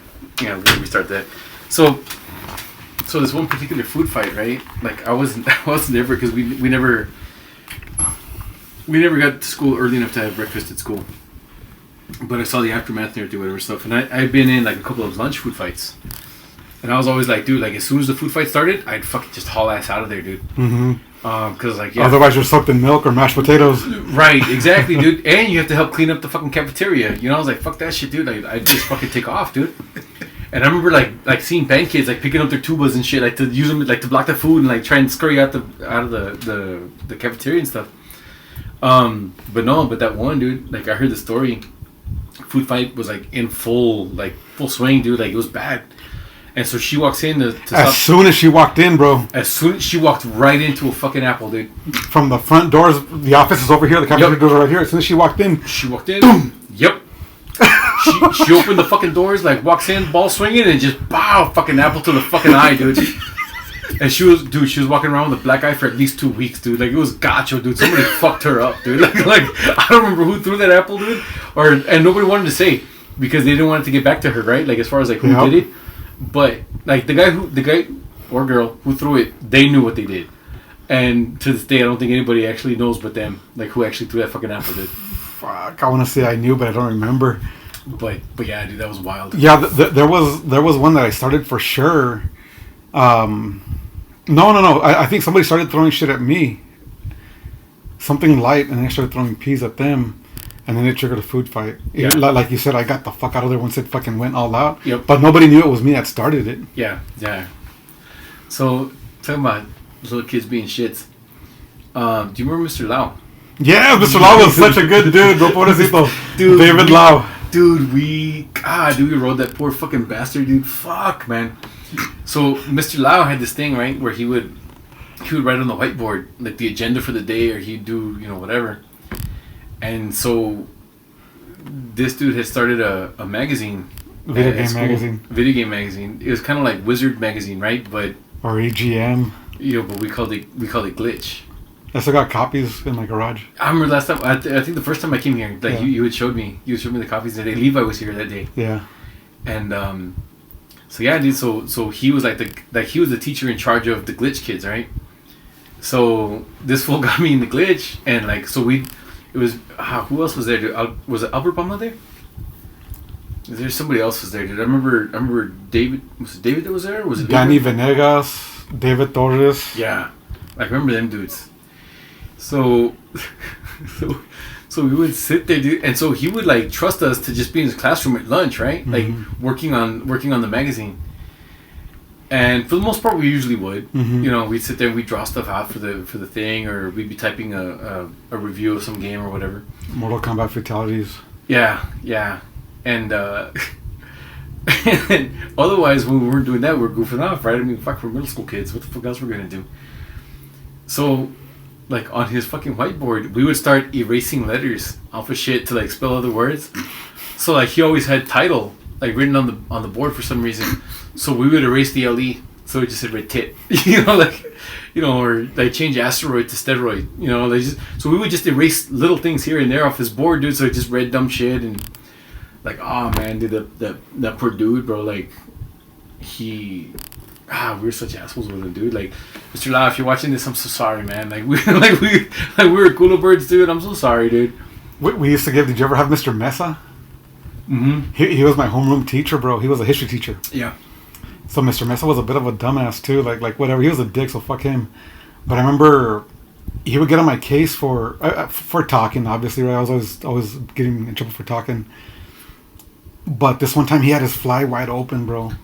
And I'm fucking trying to tell him, but he's fucking getting pissed off at me, bro. I'm trying to tell you something, man. Your fucking zipper's open. I mean, I didn't cuss, whatever. Right. But God damn it, whatever. Yeah, Mr. Mesa. Yeah, dude. I remember with Mr. Love. That dude, like he was like, I think he was a veteran too, dude. And for some reason, like Charlie Hernandez, like we never had him for class, dude.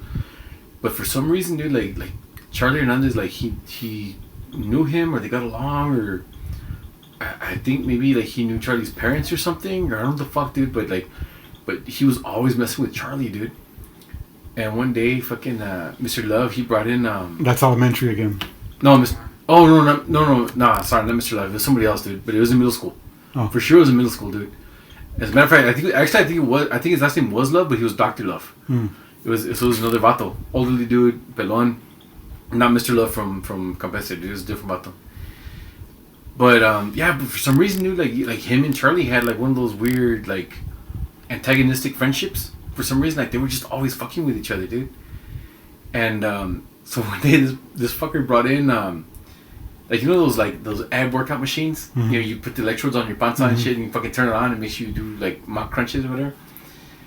He brought one of those craps in, dude, and he tells Charlie like, "Hey, I bet you ain't man enough to take one of these to the bicep." And Charlie's like, "Shit, I can do whatever, bro." Blah blah blah. This and that, right?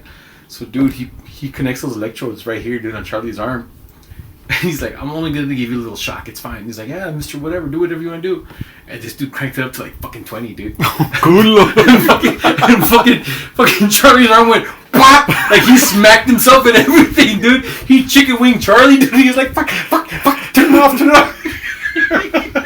Dude, we were laughing our asses off. And poor Charlie, dude, like he had a cramp in his arm the rest of the day, dude. It was all gacho. He was laughing his ass off, and I think he got in trouble for electrocuting a student, dude. But yeah, man, that happened, dude. He got in trouble. He didn't fire. Yeah, he didn't get fired or anything. Dude. He just slapped on the wrist, dude, like for electrocuting a student. The good old days. Oh man, dude, good times, dude. So I can't remember if it was not because they were both white, but they looked very similar in Campeche Elementary, Mr. Love and Mr. Rose. I can't remember which one was a fifth grade teacher. But Mr. Rose. Mr. Rose. So I had Mrs. Cosley, fifth grade, and he was next to us. Mm-hmm. So homeboy that I hit with a chair in the band room had Mr. Rose. Mr. Rose. He must have given that fucker hell, bro. Porque almost every day, and I think that's I'm pretty sure that's why he was in SAC. Almost every day, he'd yell the fucking kids. I mean, you could just hear it, bro. Yeah. Where he'd lose his fucking shit at that one guy that I hit with a chair. Yep. Vago de madre. Yeah, dude. No, man, that was wild, dude. Like, I remember that. Like, just being in class and, like, hearing the teacher next door, dude, yelling at kids. And whatever teacher I had, like, see? I could be like that, but I'm not. So you guys, you won't behave, or else you're going to get some of that. And we're like, oh, yeah, no. Don't need that. I'm gonna sit here till I piss myself. Fuck you, dude. I ain't pissing you off, dude. Fuck off, man. And then in high school, bro, and I can't remember who I was saying the story to a couple years ago, and then fucking Mijo doesn't forget anything, bro. Daddy, remember you said that story about you pissed off your teacher? Like, hey, wait, no. I don't want to give him an open door to being like I was, right? But again, nicest teacher ever, if you got to know him. History teacher, Mr. McMahon. Mr. McMahon, yeah. Mr. McMahon was a good dude, bro, and I was a punk in his class, bro. I never had Mr. McMahon, dude, but I remember him walking around school a little bit. I remember, yeah. Had the Krusty the Clown hair. Yeah. Pobrecito, bro, but I had him for history. I think it was the first year I had him for history class was when I was a vago, bro, and then the following year I fucking cleaned up my act. But my first year with him, I just met him. And we had the dry erase boards. So I draw fucking, before he walks into class, I would draw him on the fucking dry erase board as Krusty the Clown, right? Yeah. Minus the clown makeup. And he would just walk in, and before he'd start class, he'd just erase it. Just erase it, yeah. But this one day, so I had one of my best friends, Amanda Diaz, you know Amanda. Mm-hmm. I had Amanda for class, and we were talking, I was talking to her during class. And I think he was already fed up with my shit at that point, bro. And he told me to shut up, or not in an asshole way, but he told me to be quiet. Right. And I didn't fucking pay attention, bro. So he fucking lost his shit, because I think everything had already added up. He fucking loses his shit, gets a fucking desk. It was the one-piece desk where the chair's attached to the desk, right? Yeah, the orthopedic ones. He fucking throws it out the door. Boom, it fucking lands upside down. And then he's like, sit your ass down, whatever. So I'm like, I'm walking towards the door, and he's like huffing and puffing. He's turning red, bro. I'm afraid he's going to hit me, is how pissed he was, bro. Yeah. I'm like, this guy's going to give me a chingazo, right? He's going to give me a fucking forearm to the face or something. So I walk out of the class, and again, the desk is upside down. So I'm going to flip it over, and he stopped me. I thought I told you to sit your ass down. Like, oh, all right, cool. So I sat on the floor with my back against the wall. I just sat there for a while, and once he cooled off and went inside, I fucking flipped it right side up, and I sat down, bro. But after that day, I didn't fuck with him anymore. Yeah. Because I guarantee you that dude was going to hit me, bro. Oh, for sure, dude. Like, yeah. One more peep, man. I'm at the machine gas away. Dude. There was another history teacher, dude. He taught me upper level above the gym, dude. Fuck, that was his name. Well, that's where McMahon was, too. Yeah, dude. But this dude, he was a Vietnam vet, dude, and he had a tattoo of an eagle. I remember on who his that forearm, is. dude. I can't remember his name. Mr. I know who you're talking about with a ponytail. I don't remember. Or I know who you're talking about. But dude, I remember he came into. I never had him for class, dude. But like that dude, like I knew that he would have like flashbacks, like Vietnam flashbacks and shit, dude. Like that dude had PTSD and shit. And I never fucked with him.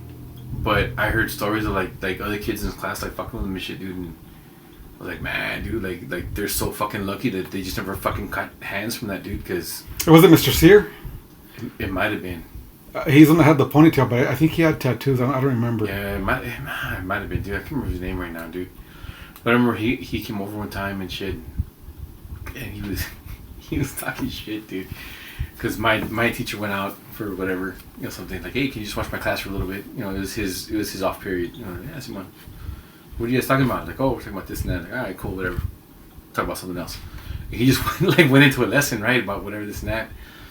And there was some kid up in the front. And I don't remember who the fuck it was, but he was like just talking all kinds of shit. And this dude was like, what? You think you're tough or what? He's like, well, yeah, mister, look, I got tattoos and this and that, whatever and stuff. And he rolls up his sleeves. He's like, look, I got that in fucking Vietnam. He goes, you think you're fucking tough now? He goes, I got that shit while I was getting shot at and blah, blah. And like, he just lost this whole fucking, I mean, I'm pretty sure he got it in Vietnam, but obviously it wasn't like during an active combat zone, like kind of fighting situation, dude. But we didn't know that. Mm-hmm. Like we're all fucking stupid and shit or whatever. Like, and yeah, shut that kid up. It's like, I'm the toughest old guy in here because I got fucking tattoos, and he started showing off his fucking tattoos that he got like while he was actually in service. And yeah, shut that guy up, dude. And I just remember thinking to myself like, that guy's cool, bro. Like he shut that motherfucker up, didn't have to yell, didn't have to fucking slap him. He should have, but he didn't.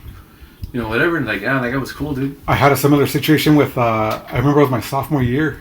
I had Mr. Finley. I had Patrick Cordova for that class. Mm-hmm. I had Mr. Finley for algebra. And I don't know if you remember, one of the substitute teachers was Eddie Guerrero's brother. What? I don't remember that. If you saw him, you'd remember him, bro. One of Eddie Guerrero, the wrestler, his brother, was a substitute teacher. Okay. And every so often, he'd wear one of those shiny 80s jackets, and it said AAA on it, AAA Mexican Wrestling. Simon. And I didn't watch the Spanish wrestling that much, but I knew what it was, of course, like we all did, right? But we asked him, or somebody else had asked him at one point if he was Eddie Guerrero's brother. And he had said no. And then me, again, being the punk kid that I was, I started fucking with him, bro. Not that same day, but I think we had him several times. And I would start fucking not making fun of him, but just saying that wrestling was fake. Yeah. And eventually he had his fucking fix too. He's like, unbuttons his shirt and shows me his chest. Do you call this fake? But he wasn't that, I mean, he was angry, he was upset, but he wasn't that loud either. Yeah. Do you call this fake? Opens up his shirt and I see scars on his chest. I'm like, no, man. Oh, shit. Like, sorry. Sorry, bro. No, it's not fake at all. Yes, dude. He was a substitute teacher at Socorro. Damn, dude. Like, and there's other fuckers too that like I kind of always hung around with like older kids, right? So like even Charlie Salazar, dude. Mm-hmm. Like that dude. I remember I hadn't seen him for a while, dude. Older than us. Yes, because he was Victoria's age. Mm-hmm. So he graduated in '98 with Victoria. And actually, in elementary school, like they had like a little crush on each other, whatever. Like they were kind of, that kind of like elementary school crush thing or whatever and stuff. And they grew out of it and whatever. But we all stayed friends and everything. And Charlie's sister Vanessa actually graduated with Rachel, my little sister. Excuse me. And God, dude, it was like years after high school. And it was weird, dude. Like I saw Charlie at a bar, and it was a bar in Horizon, actually. And it was just like the weirdest thing, dude. Like I'm sitting there, whatever, and he sits down next to me, and he looks at me, he's like, hey, what's up, Vic? Charlie? How you doing? I'm alright. Can I sit with you? Yeah. You want a beer? Yeah. And we just fucking sat there, dude. Like, and he vented, like whatever was going on that night. Like, I don't remember what it was. But like he sat there, dude, and I was like, dude, like you haven't seen me in 20 years, and like randomly run into me at the bar, and what you want to do is like vent about some shit. Like, I mean, fuck it, why not? We're friends, right? Like, I mean, yeah, I haven't seen you, dude, but that's kind of weird that that's what it was, right? But after that, dude, every time I've seen Charlie, never again, dude. It's always been good stories. It's always been good times. After that, dude, whatever. It's just that one fucking time, dude. And it was a one time reconnecting with him. I was like, that's kind of weird, dude. Like, well, you've got a better story than I do, bro. Because again, he was Mr. Popular. He was. He was the good-looking guy. Yeah. What he lacked in height, he had in looks. Oh, for sure. Yeah. He was a good-looking dude. Yeah, for sure. My experience with him at one point, I saw him at the Kermés here at San Felipe de Jesus. Okay. And I was never on a friendly basis with him because he was cool. I fucking wasn't. Right. I saw him at the Kermés one time, drunk out of his skull, bro, and he knew my name somehow or other. And I'm gonna be completely honest here, bro. I ran into him. It pissed me off because Rene. It was like a backhanded compliment. Good to see you. Fuck, damn, you're fat. I was probably at my fattest at that point in time. Where shit, dude, that's not backhanded. So. That is straight up right to your face. No, but he was happy to see me supposedly, but then he said that. Yeah. He took that stab at me, and I'm like, this motherfucker, you know, like maybe for a millisecond, I was like, all right, cool. This guy, he was cool back in the day. He's happy to see me, and then boom, hits me with a fucking fat comment, bro. Pues of course that fucking knocks you on your fucking on your ass as far as self-esteem goes, you know. And then that was a long time ago, bro. That was probably 15 plus years ago. I don't know. All these years later, he ends up here at my house with some other mutual friends. Come on. Cool, calm, collective. Se portó bien esa vez. So that time I was like, when my friend told me, hey, is it cool if so and so tags along? They were already en route, so I was like, yeah, that's fine. Yeah. You know, ese día se portó bien, but that day he vented too. Yeah. That day he vented too, and I was like, damn, I mean, I'm not taking a shot at him by saying this. No, not at all. But it seemed like earlier we talked about people that may have had something, the best part of in back then, yeah. And yeah, dude, like I said, I mean, I like Charlie. Charlie's always been nice to me, dude. And you see, and I say this just to say, I've always been cool with fucking everybody, and if ever I've been a dick, like I've apologized for it. Right. It's never my intention to be a dick to anybody. Right. Like as it shouldn't be, but yeah. So if anybody's out there and I've been a dick to you, just hit me up and I'll apologize for sure. But with him, it was like because we were never on that basis to where we could fuck around with each other like that, you know. Right. And did I take it to heart? Maybe in the moment I did, bro. Yeah. But all these years later, I could give a fucking rat's ass, bro, because I'm doing okay in life.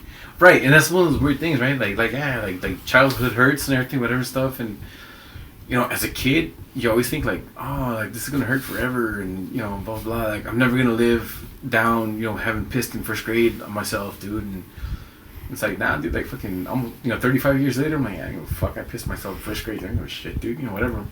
Fucking childhood bullies, dude. You know, I'm not myself like in the best place ever, right? You know, like I mean, yeah, everybody's got fucking problems, right? You know, but I didn't peak in high school. Mm-hmm. You know, like I've made memories, dude. I got kids. You know, I got life experience, dude. Whatever, like, dude. I know for a fact she can always be worse. I've lived through worse. You know, like it's cool, dude. So yeah, man, if you want to vent, go ahead, bro. I was there at one point somewhere, maybe, or somewhere similar. You know, herd adjacent. You know, whatever, dude. Like I was there, bro. If you want to vent, go ahead and vent, dude. And then on the same token, bro, like I've still got friends that were popular in high school that from day one were cool as fuck with me. Yeah. And I'm going to mention one name, Rod Sierra. I don't know if you remember Rod. I remember Rod. Yeah. So Rod, I met him in middle school. Middle school, I think. Rod from day one, he was a jock. I wasn't. Yeah. But for whatever reason, we always got along great. Yeah, we were always cool with each other. Yeah, he was real cool. Dude, I run into him at fucking... I mean, I've got him on my social media. Right. I love seeing what he's up to. He's in real estate. He's doing good for himself. But Rod, like fucking a little bit less than a year ago, I ran into him at Hook and Reel. Mm-hmm. Pick up where he left off. Yeah. One of the popular guys, but he was always cool. Right. You know? And if Rod called me fat, I would have been okay with it. Right. Like, yeah, like that's kind of cool. Like, yeah, that's cool. He's all right, dude. Yeah, man. Yeah. But yeah, dude. But no, man, it's just fucking wild, dude. Like, but even that, dude. Like, how do you just tell a motherfucker something like that? Like, after 20-something years, dude. Like, pues estaba tomado el güey. Yeah, dude, but I mean, Charlie's never had much of a filter anyway, dude. Like, Charlie just kind of always said what was on his mind, dude. You know, like, good, bad, indifferent, whatever, dude. Like, he was just that guy. And I don't hold a grudge. To make it clear, yeah. I could give a rat's ass, bro. If I run into him and he's cool with me, fuck yeah, cool. Oh, yeah, no. Like I said, Charlie's always been cool with me, dude. I don't know if that was because of Victoria or what, dude. But, yeah, Charlie's always been cool with me, dude. So, like, even that night, like, he wasn't a dick with me. Like, he just needed to vent. You know, like, shit happened or whatever stuff. We were sitting there. I bought him a couple beers. He vented. And then he went home. You know, it was one of those weird things. Like, I never expected it to fucking happen in a million years, dude. Like, I never thought I saw Charlie Salazar, you know, just, and needed to vent. And he vented, and then he left. And that was it, dude. And, okay, like, you know, the universe put me in this path because he needed a familiar face. Someone in that moment. In that moment, right? And I was there for him, dude. And that's cool. And every time I've seen him after that, he's always been in a much better place since then, dude. So good. Yeah, good for him, dude. And good that his life's getting better and all that stuff. And, you know. And honestly, I don't say this to be a hippie or whatever, but good. Yeah, no, good for him. Absolutely, dude. Like, I want everybody that I know from back then to be doing well, dude. With the exception of like 1 or 2 assholes. I'm not gonna name them, dude, but fuck those guys. Yeah, there's a couple people on my shit list. Oh yeah, for sure. You know what's funny though, bro? Is like. Oh shit! Hang on. Speaking of which, I gotta take Adrian off of mine. For God.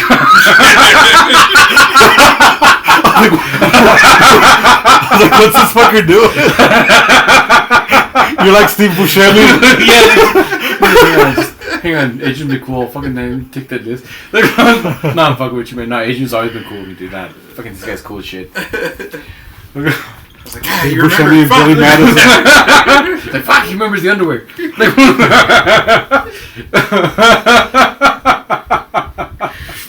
Oh shit. No, dude, and that's one of the things I was talking to Adrian about recently too. Well, not recently, but whenever we started doing the podcast, was that I told myself I'm gonna establish myself in a more positive vibe as often as I can. Yeah. Like I had negative thoughts. I had fucking anger towards people. I was pissed off at this and that or whatever the fuck. And right before the podcast, I was like, you know what? That doesn't really affect me unless I let it fucking affect me. Right. And that's when I started posting on my... I haven't done it in a couple of weeks, but I started posting... what's that fucking comment I started posting about? Give to your world and your life what you want to take from them. Oh, yeah. I started posting that because I was like, I don't know where the fuck I heard it, but I'm trying to live by that. And I'm trying to be fucking cooler. I'm trying to be calmer. I'm trying to be more positive. And for the most part, everybody around me is positive as fuck too. So I dig it. I love it. It's the atmosphere I'm trying to establish for myself. That's probably why everybody's all fucking pissed off around me, because I'm cantankerous as fuck, dude. like I really am, dude. I'm just so fucking mad all the time, dude. Like, get the fuck off my lawn. Hey, you fucking like. I'm that old man. Dude. Well, that's where I'm going with this, bro. Is that we're still fucking human, right? So, someone's leaving their dog shit on the corner of my house pretty often. They don't pick it up, and this morning I was contemplating, I'm not gonna let this bother me. And on the same token, I'm like, I gotta put a sign up there that says, "Pick up your dog shit." Right, something. That or most recently, it's happened a lot. I'll be walking into whatever random store.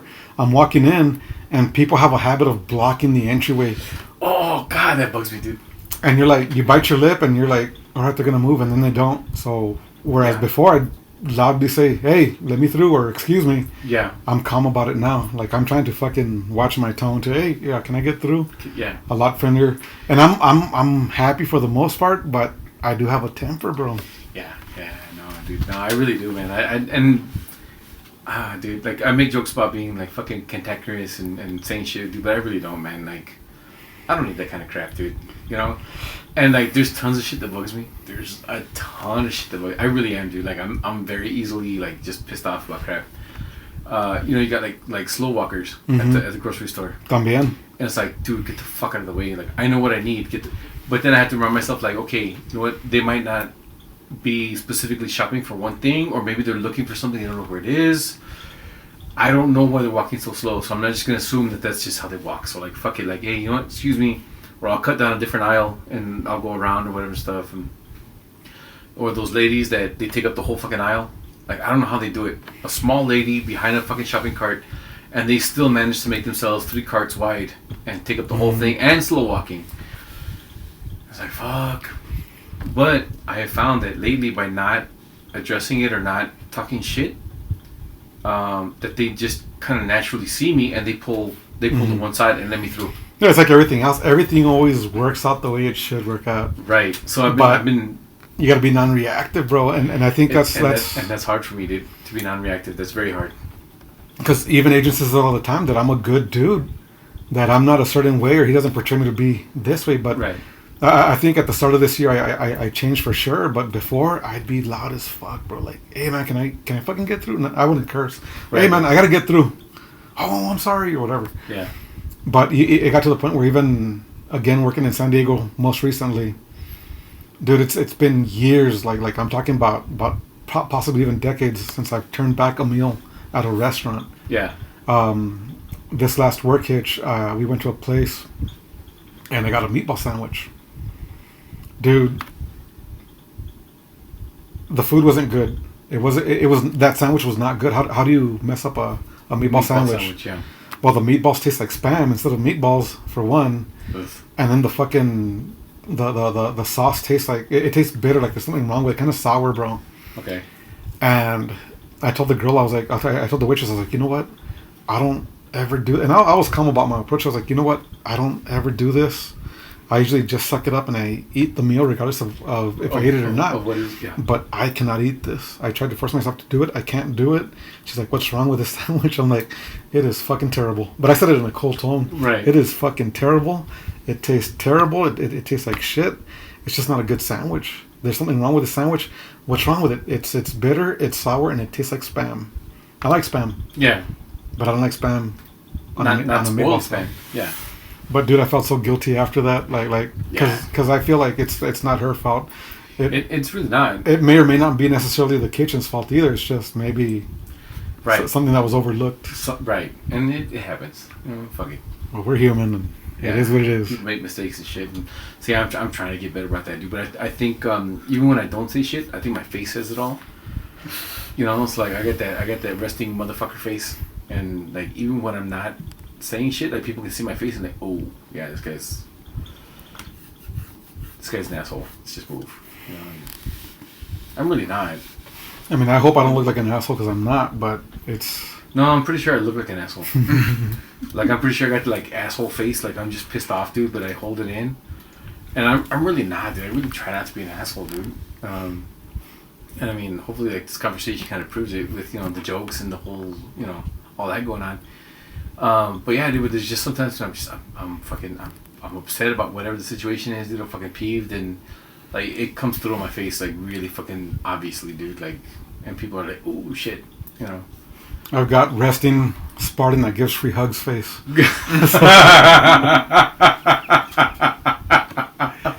Right, like just like man, I'm so mad at this guy. Hey, bro, you want to go into battle real quick? Like what? No? Okay, fine. Fuck you then. If you don't want it, you don't want it. I offered. Fuck, dude. I'm trying to show I'm not an asshole. Fucking shit, dude. Like. Well, anyway, we're at a good length, bro. To close this off, because I got a good idea. I was gonna show you that video, but we'll do that later. Just to close this off, what's a movie? Since you've got an expanded knowledge of movies, what's a movie that you wish you could see with a fresh set of eyes?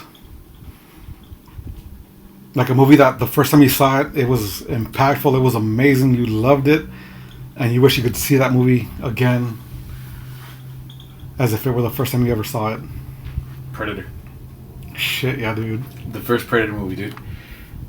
That movie, it did something for that genre of movie telling, dude, that hadn't been done before. Mm-hmm. And even the whole marketing going into it was a good rope-a-dope because it was just marketed as a regular action flick. Mm-hmm. We thought we were walking into Schwarzenegger being Schwarzenegger, right? We thought it was going to be like Commando 2, like that kind of thing, right? And then like halfway through the movie or like partway in the second act, all of a sudden we find out that they're being hunted by something. And then by the time everything all comes full fold and everything, like it all unfolds when we find out it's a fucking alien. We get the whole fist fight at the end, whatever shit, dude. That whole movie just knocked us on our ear, dude. What should have been a regular, testosterone macho fucking action flick turned out to be a really good psychological sci-fi thriller, dude. Fuck yeah, dude. and it did something for the whole genre of both of those movies, dude. And it just turned everything on its fucking ear, dude. And it's so great. Predator, dude. If I could watch it again, not knowing any of what the Predator franchise is or was or whatever, dude, Predator would be my fucking movie, dude. That's cool, bro, because that's the same thing that From Dusk Till Dawn had. Yeah, I did. Yeah. I didn't realize that tonight. I should mention that about Predator. Right. But yeah, dude, even Alien. Alien did a very similar thing, dude, where same thing. We hardly ever saw the aliens until the end of the movie when Ripley busts them out the airlock. Up until then, it was all just a psychological thriller, dude. Jaws did the same thing really well, dude, where they and even then Jaws did it by accident, because Jaws they wanted to show the shark a lot more, but because it looked so fake on film, they decided to show it less, and it actually worked out in their favor to make it more scary, dude. So yeah, it's like Alien did the same kind of thing, where like we're expecting just a regular, some kind of space science fiction movie or whatever, and we're expecting one of the crew members to like go nuts and start killing everybody, but it turns out it's some weird, hybrid alien, like ultimate, kind of monster species of alien, hunting them on their own fucking ship, after taking care of their own, like after incubating themselves in their own bodies to, it was fucking wild, dude.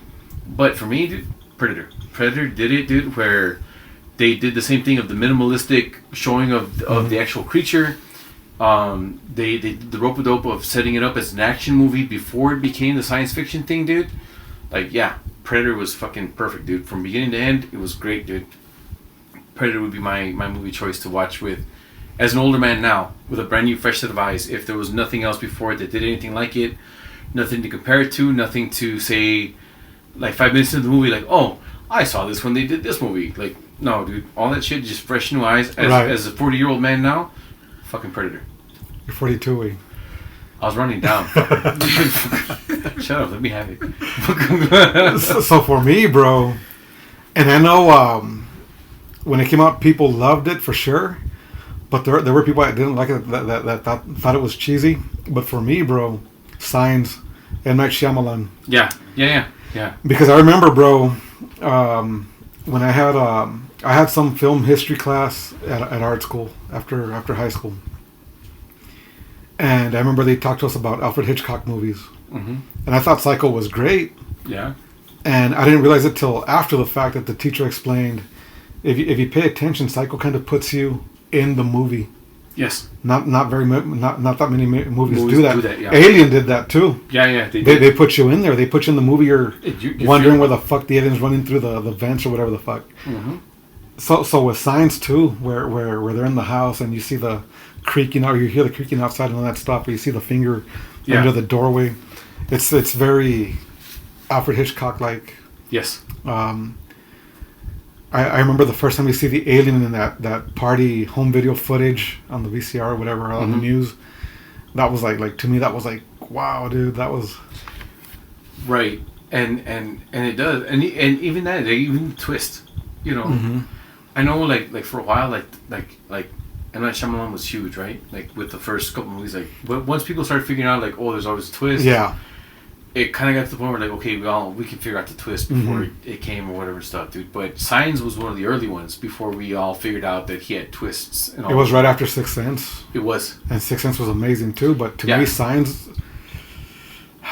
But Signs was so much better, dude. Signs was such a good dude. And honestly, like I think for me personally, my favorite Shyamalan movie was probably The Village.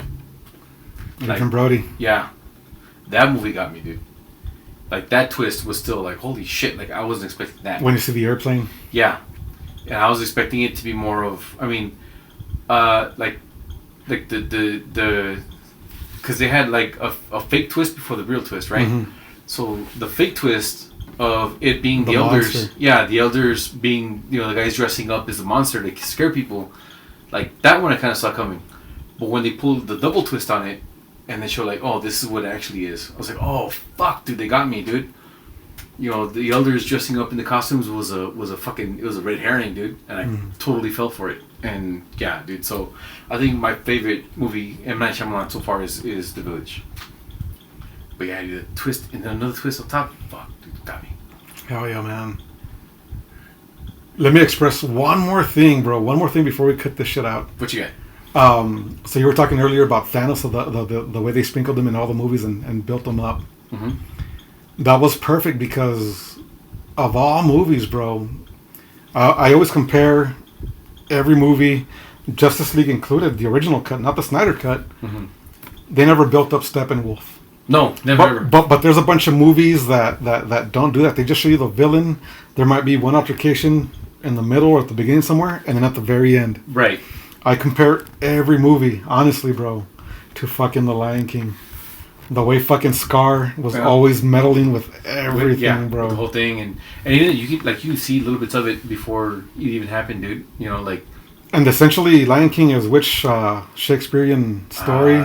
Is it Macbeth or Beowulf? Or, no, not Beowulf. No, I think it's Hamlet or Macbeth. Yeah, I think it's Hamlet. I don't know.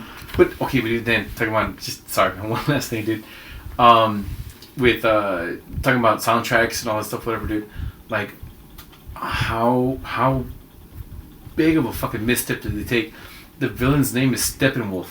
There's a band called Steppenwolf. That big fucking fight when he's fighting the Amazonians, dude. Like they could have had a good Steppenwolf song playing, like, not even like what instrumental. Yeah. Not even like the more famous ones, right? Like take a deep cut. Mm-hmm. You know, go on the backside of one of his fucking albums and pick one of those songs, right? That just fits the tone of the scene. But like, how cool would that have been? That Steppenwolf is fighting while Steppenwolf is playing, dude. Mm-hmm. Like, dude, that would have been so fucking good, dude. Like James Gunn would have cut that and done it. You know, but like, they missed it. I'm glad they released a Snyder cut, bro, because, dude, me being more DC than Marvel, and I love the Marvel movies more, but I tried to justify the original cut of the Justice League. Yeah. And then I did, and Levi, Louie, and Freddie laugh at me for it now. But again, I'm glad they released the Snyder cut because it's so much better, and they do establish Steppenwolf a lot more. Yeah, they do, dude. But anyway... So yeah, man, thanks for coming. We'll have you back. Thanks for having me, dude. Bring your boys. Bring Fez. Yeah, bring Fez. Miggy and Martin. Fez. He's gonna fucking hate me, bro. Oh, dude, no, he's cool. He'll laugh. It's all in good fun. Yep. It's all in good fun, and that's what I like about your podcast, bro. Is that even though you're the only one that I know, right. I can relate to everybody just from watching all your episodes from day one. It's like I feel like I know everybody.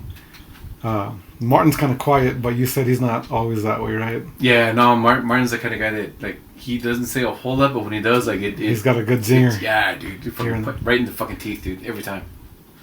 Yeah, it's good stuff, dude. So thanks for coming again, bro. We'll have you. Thank you for having me, dude. Appreciate it. Love you, brother. Love you too, man. This is Rene Rodriguez with the Long Story Longer podcast with our special guest, Victor Peña, my lifelong childhood friend. Thanks for watching. Peace out. Good night.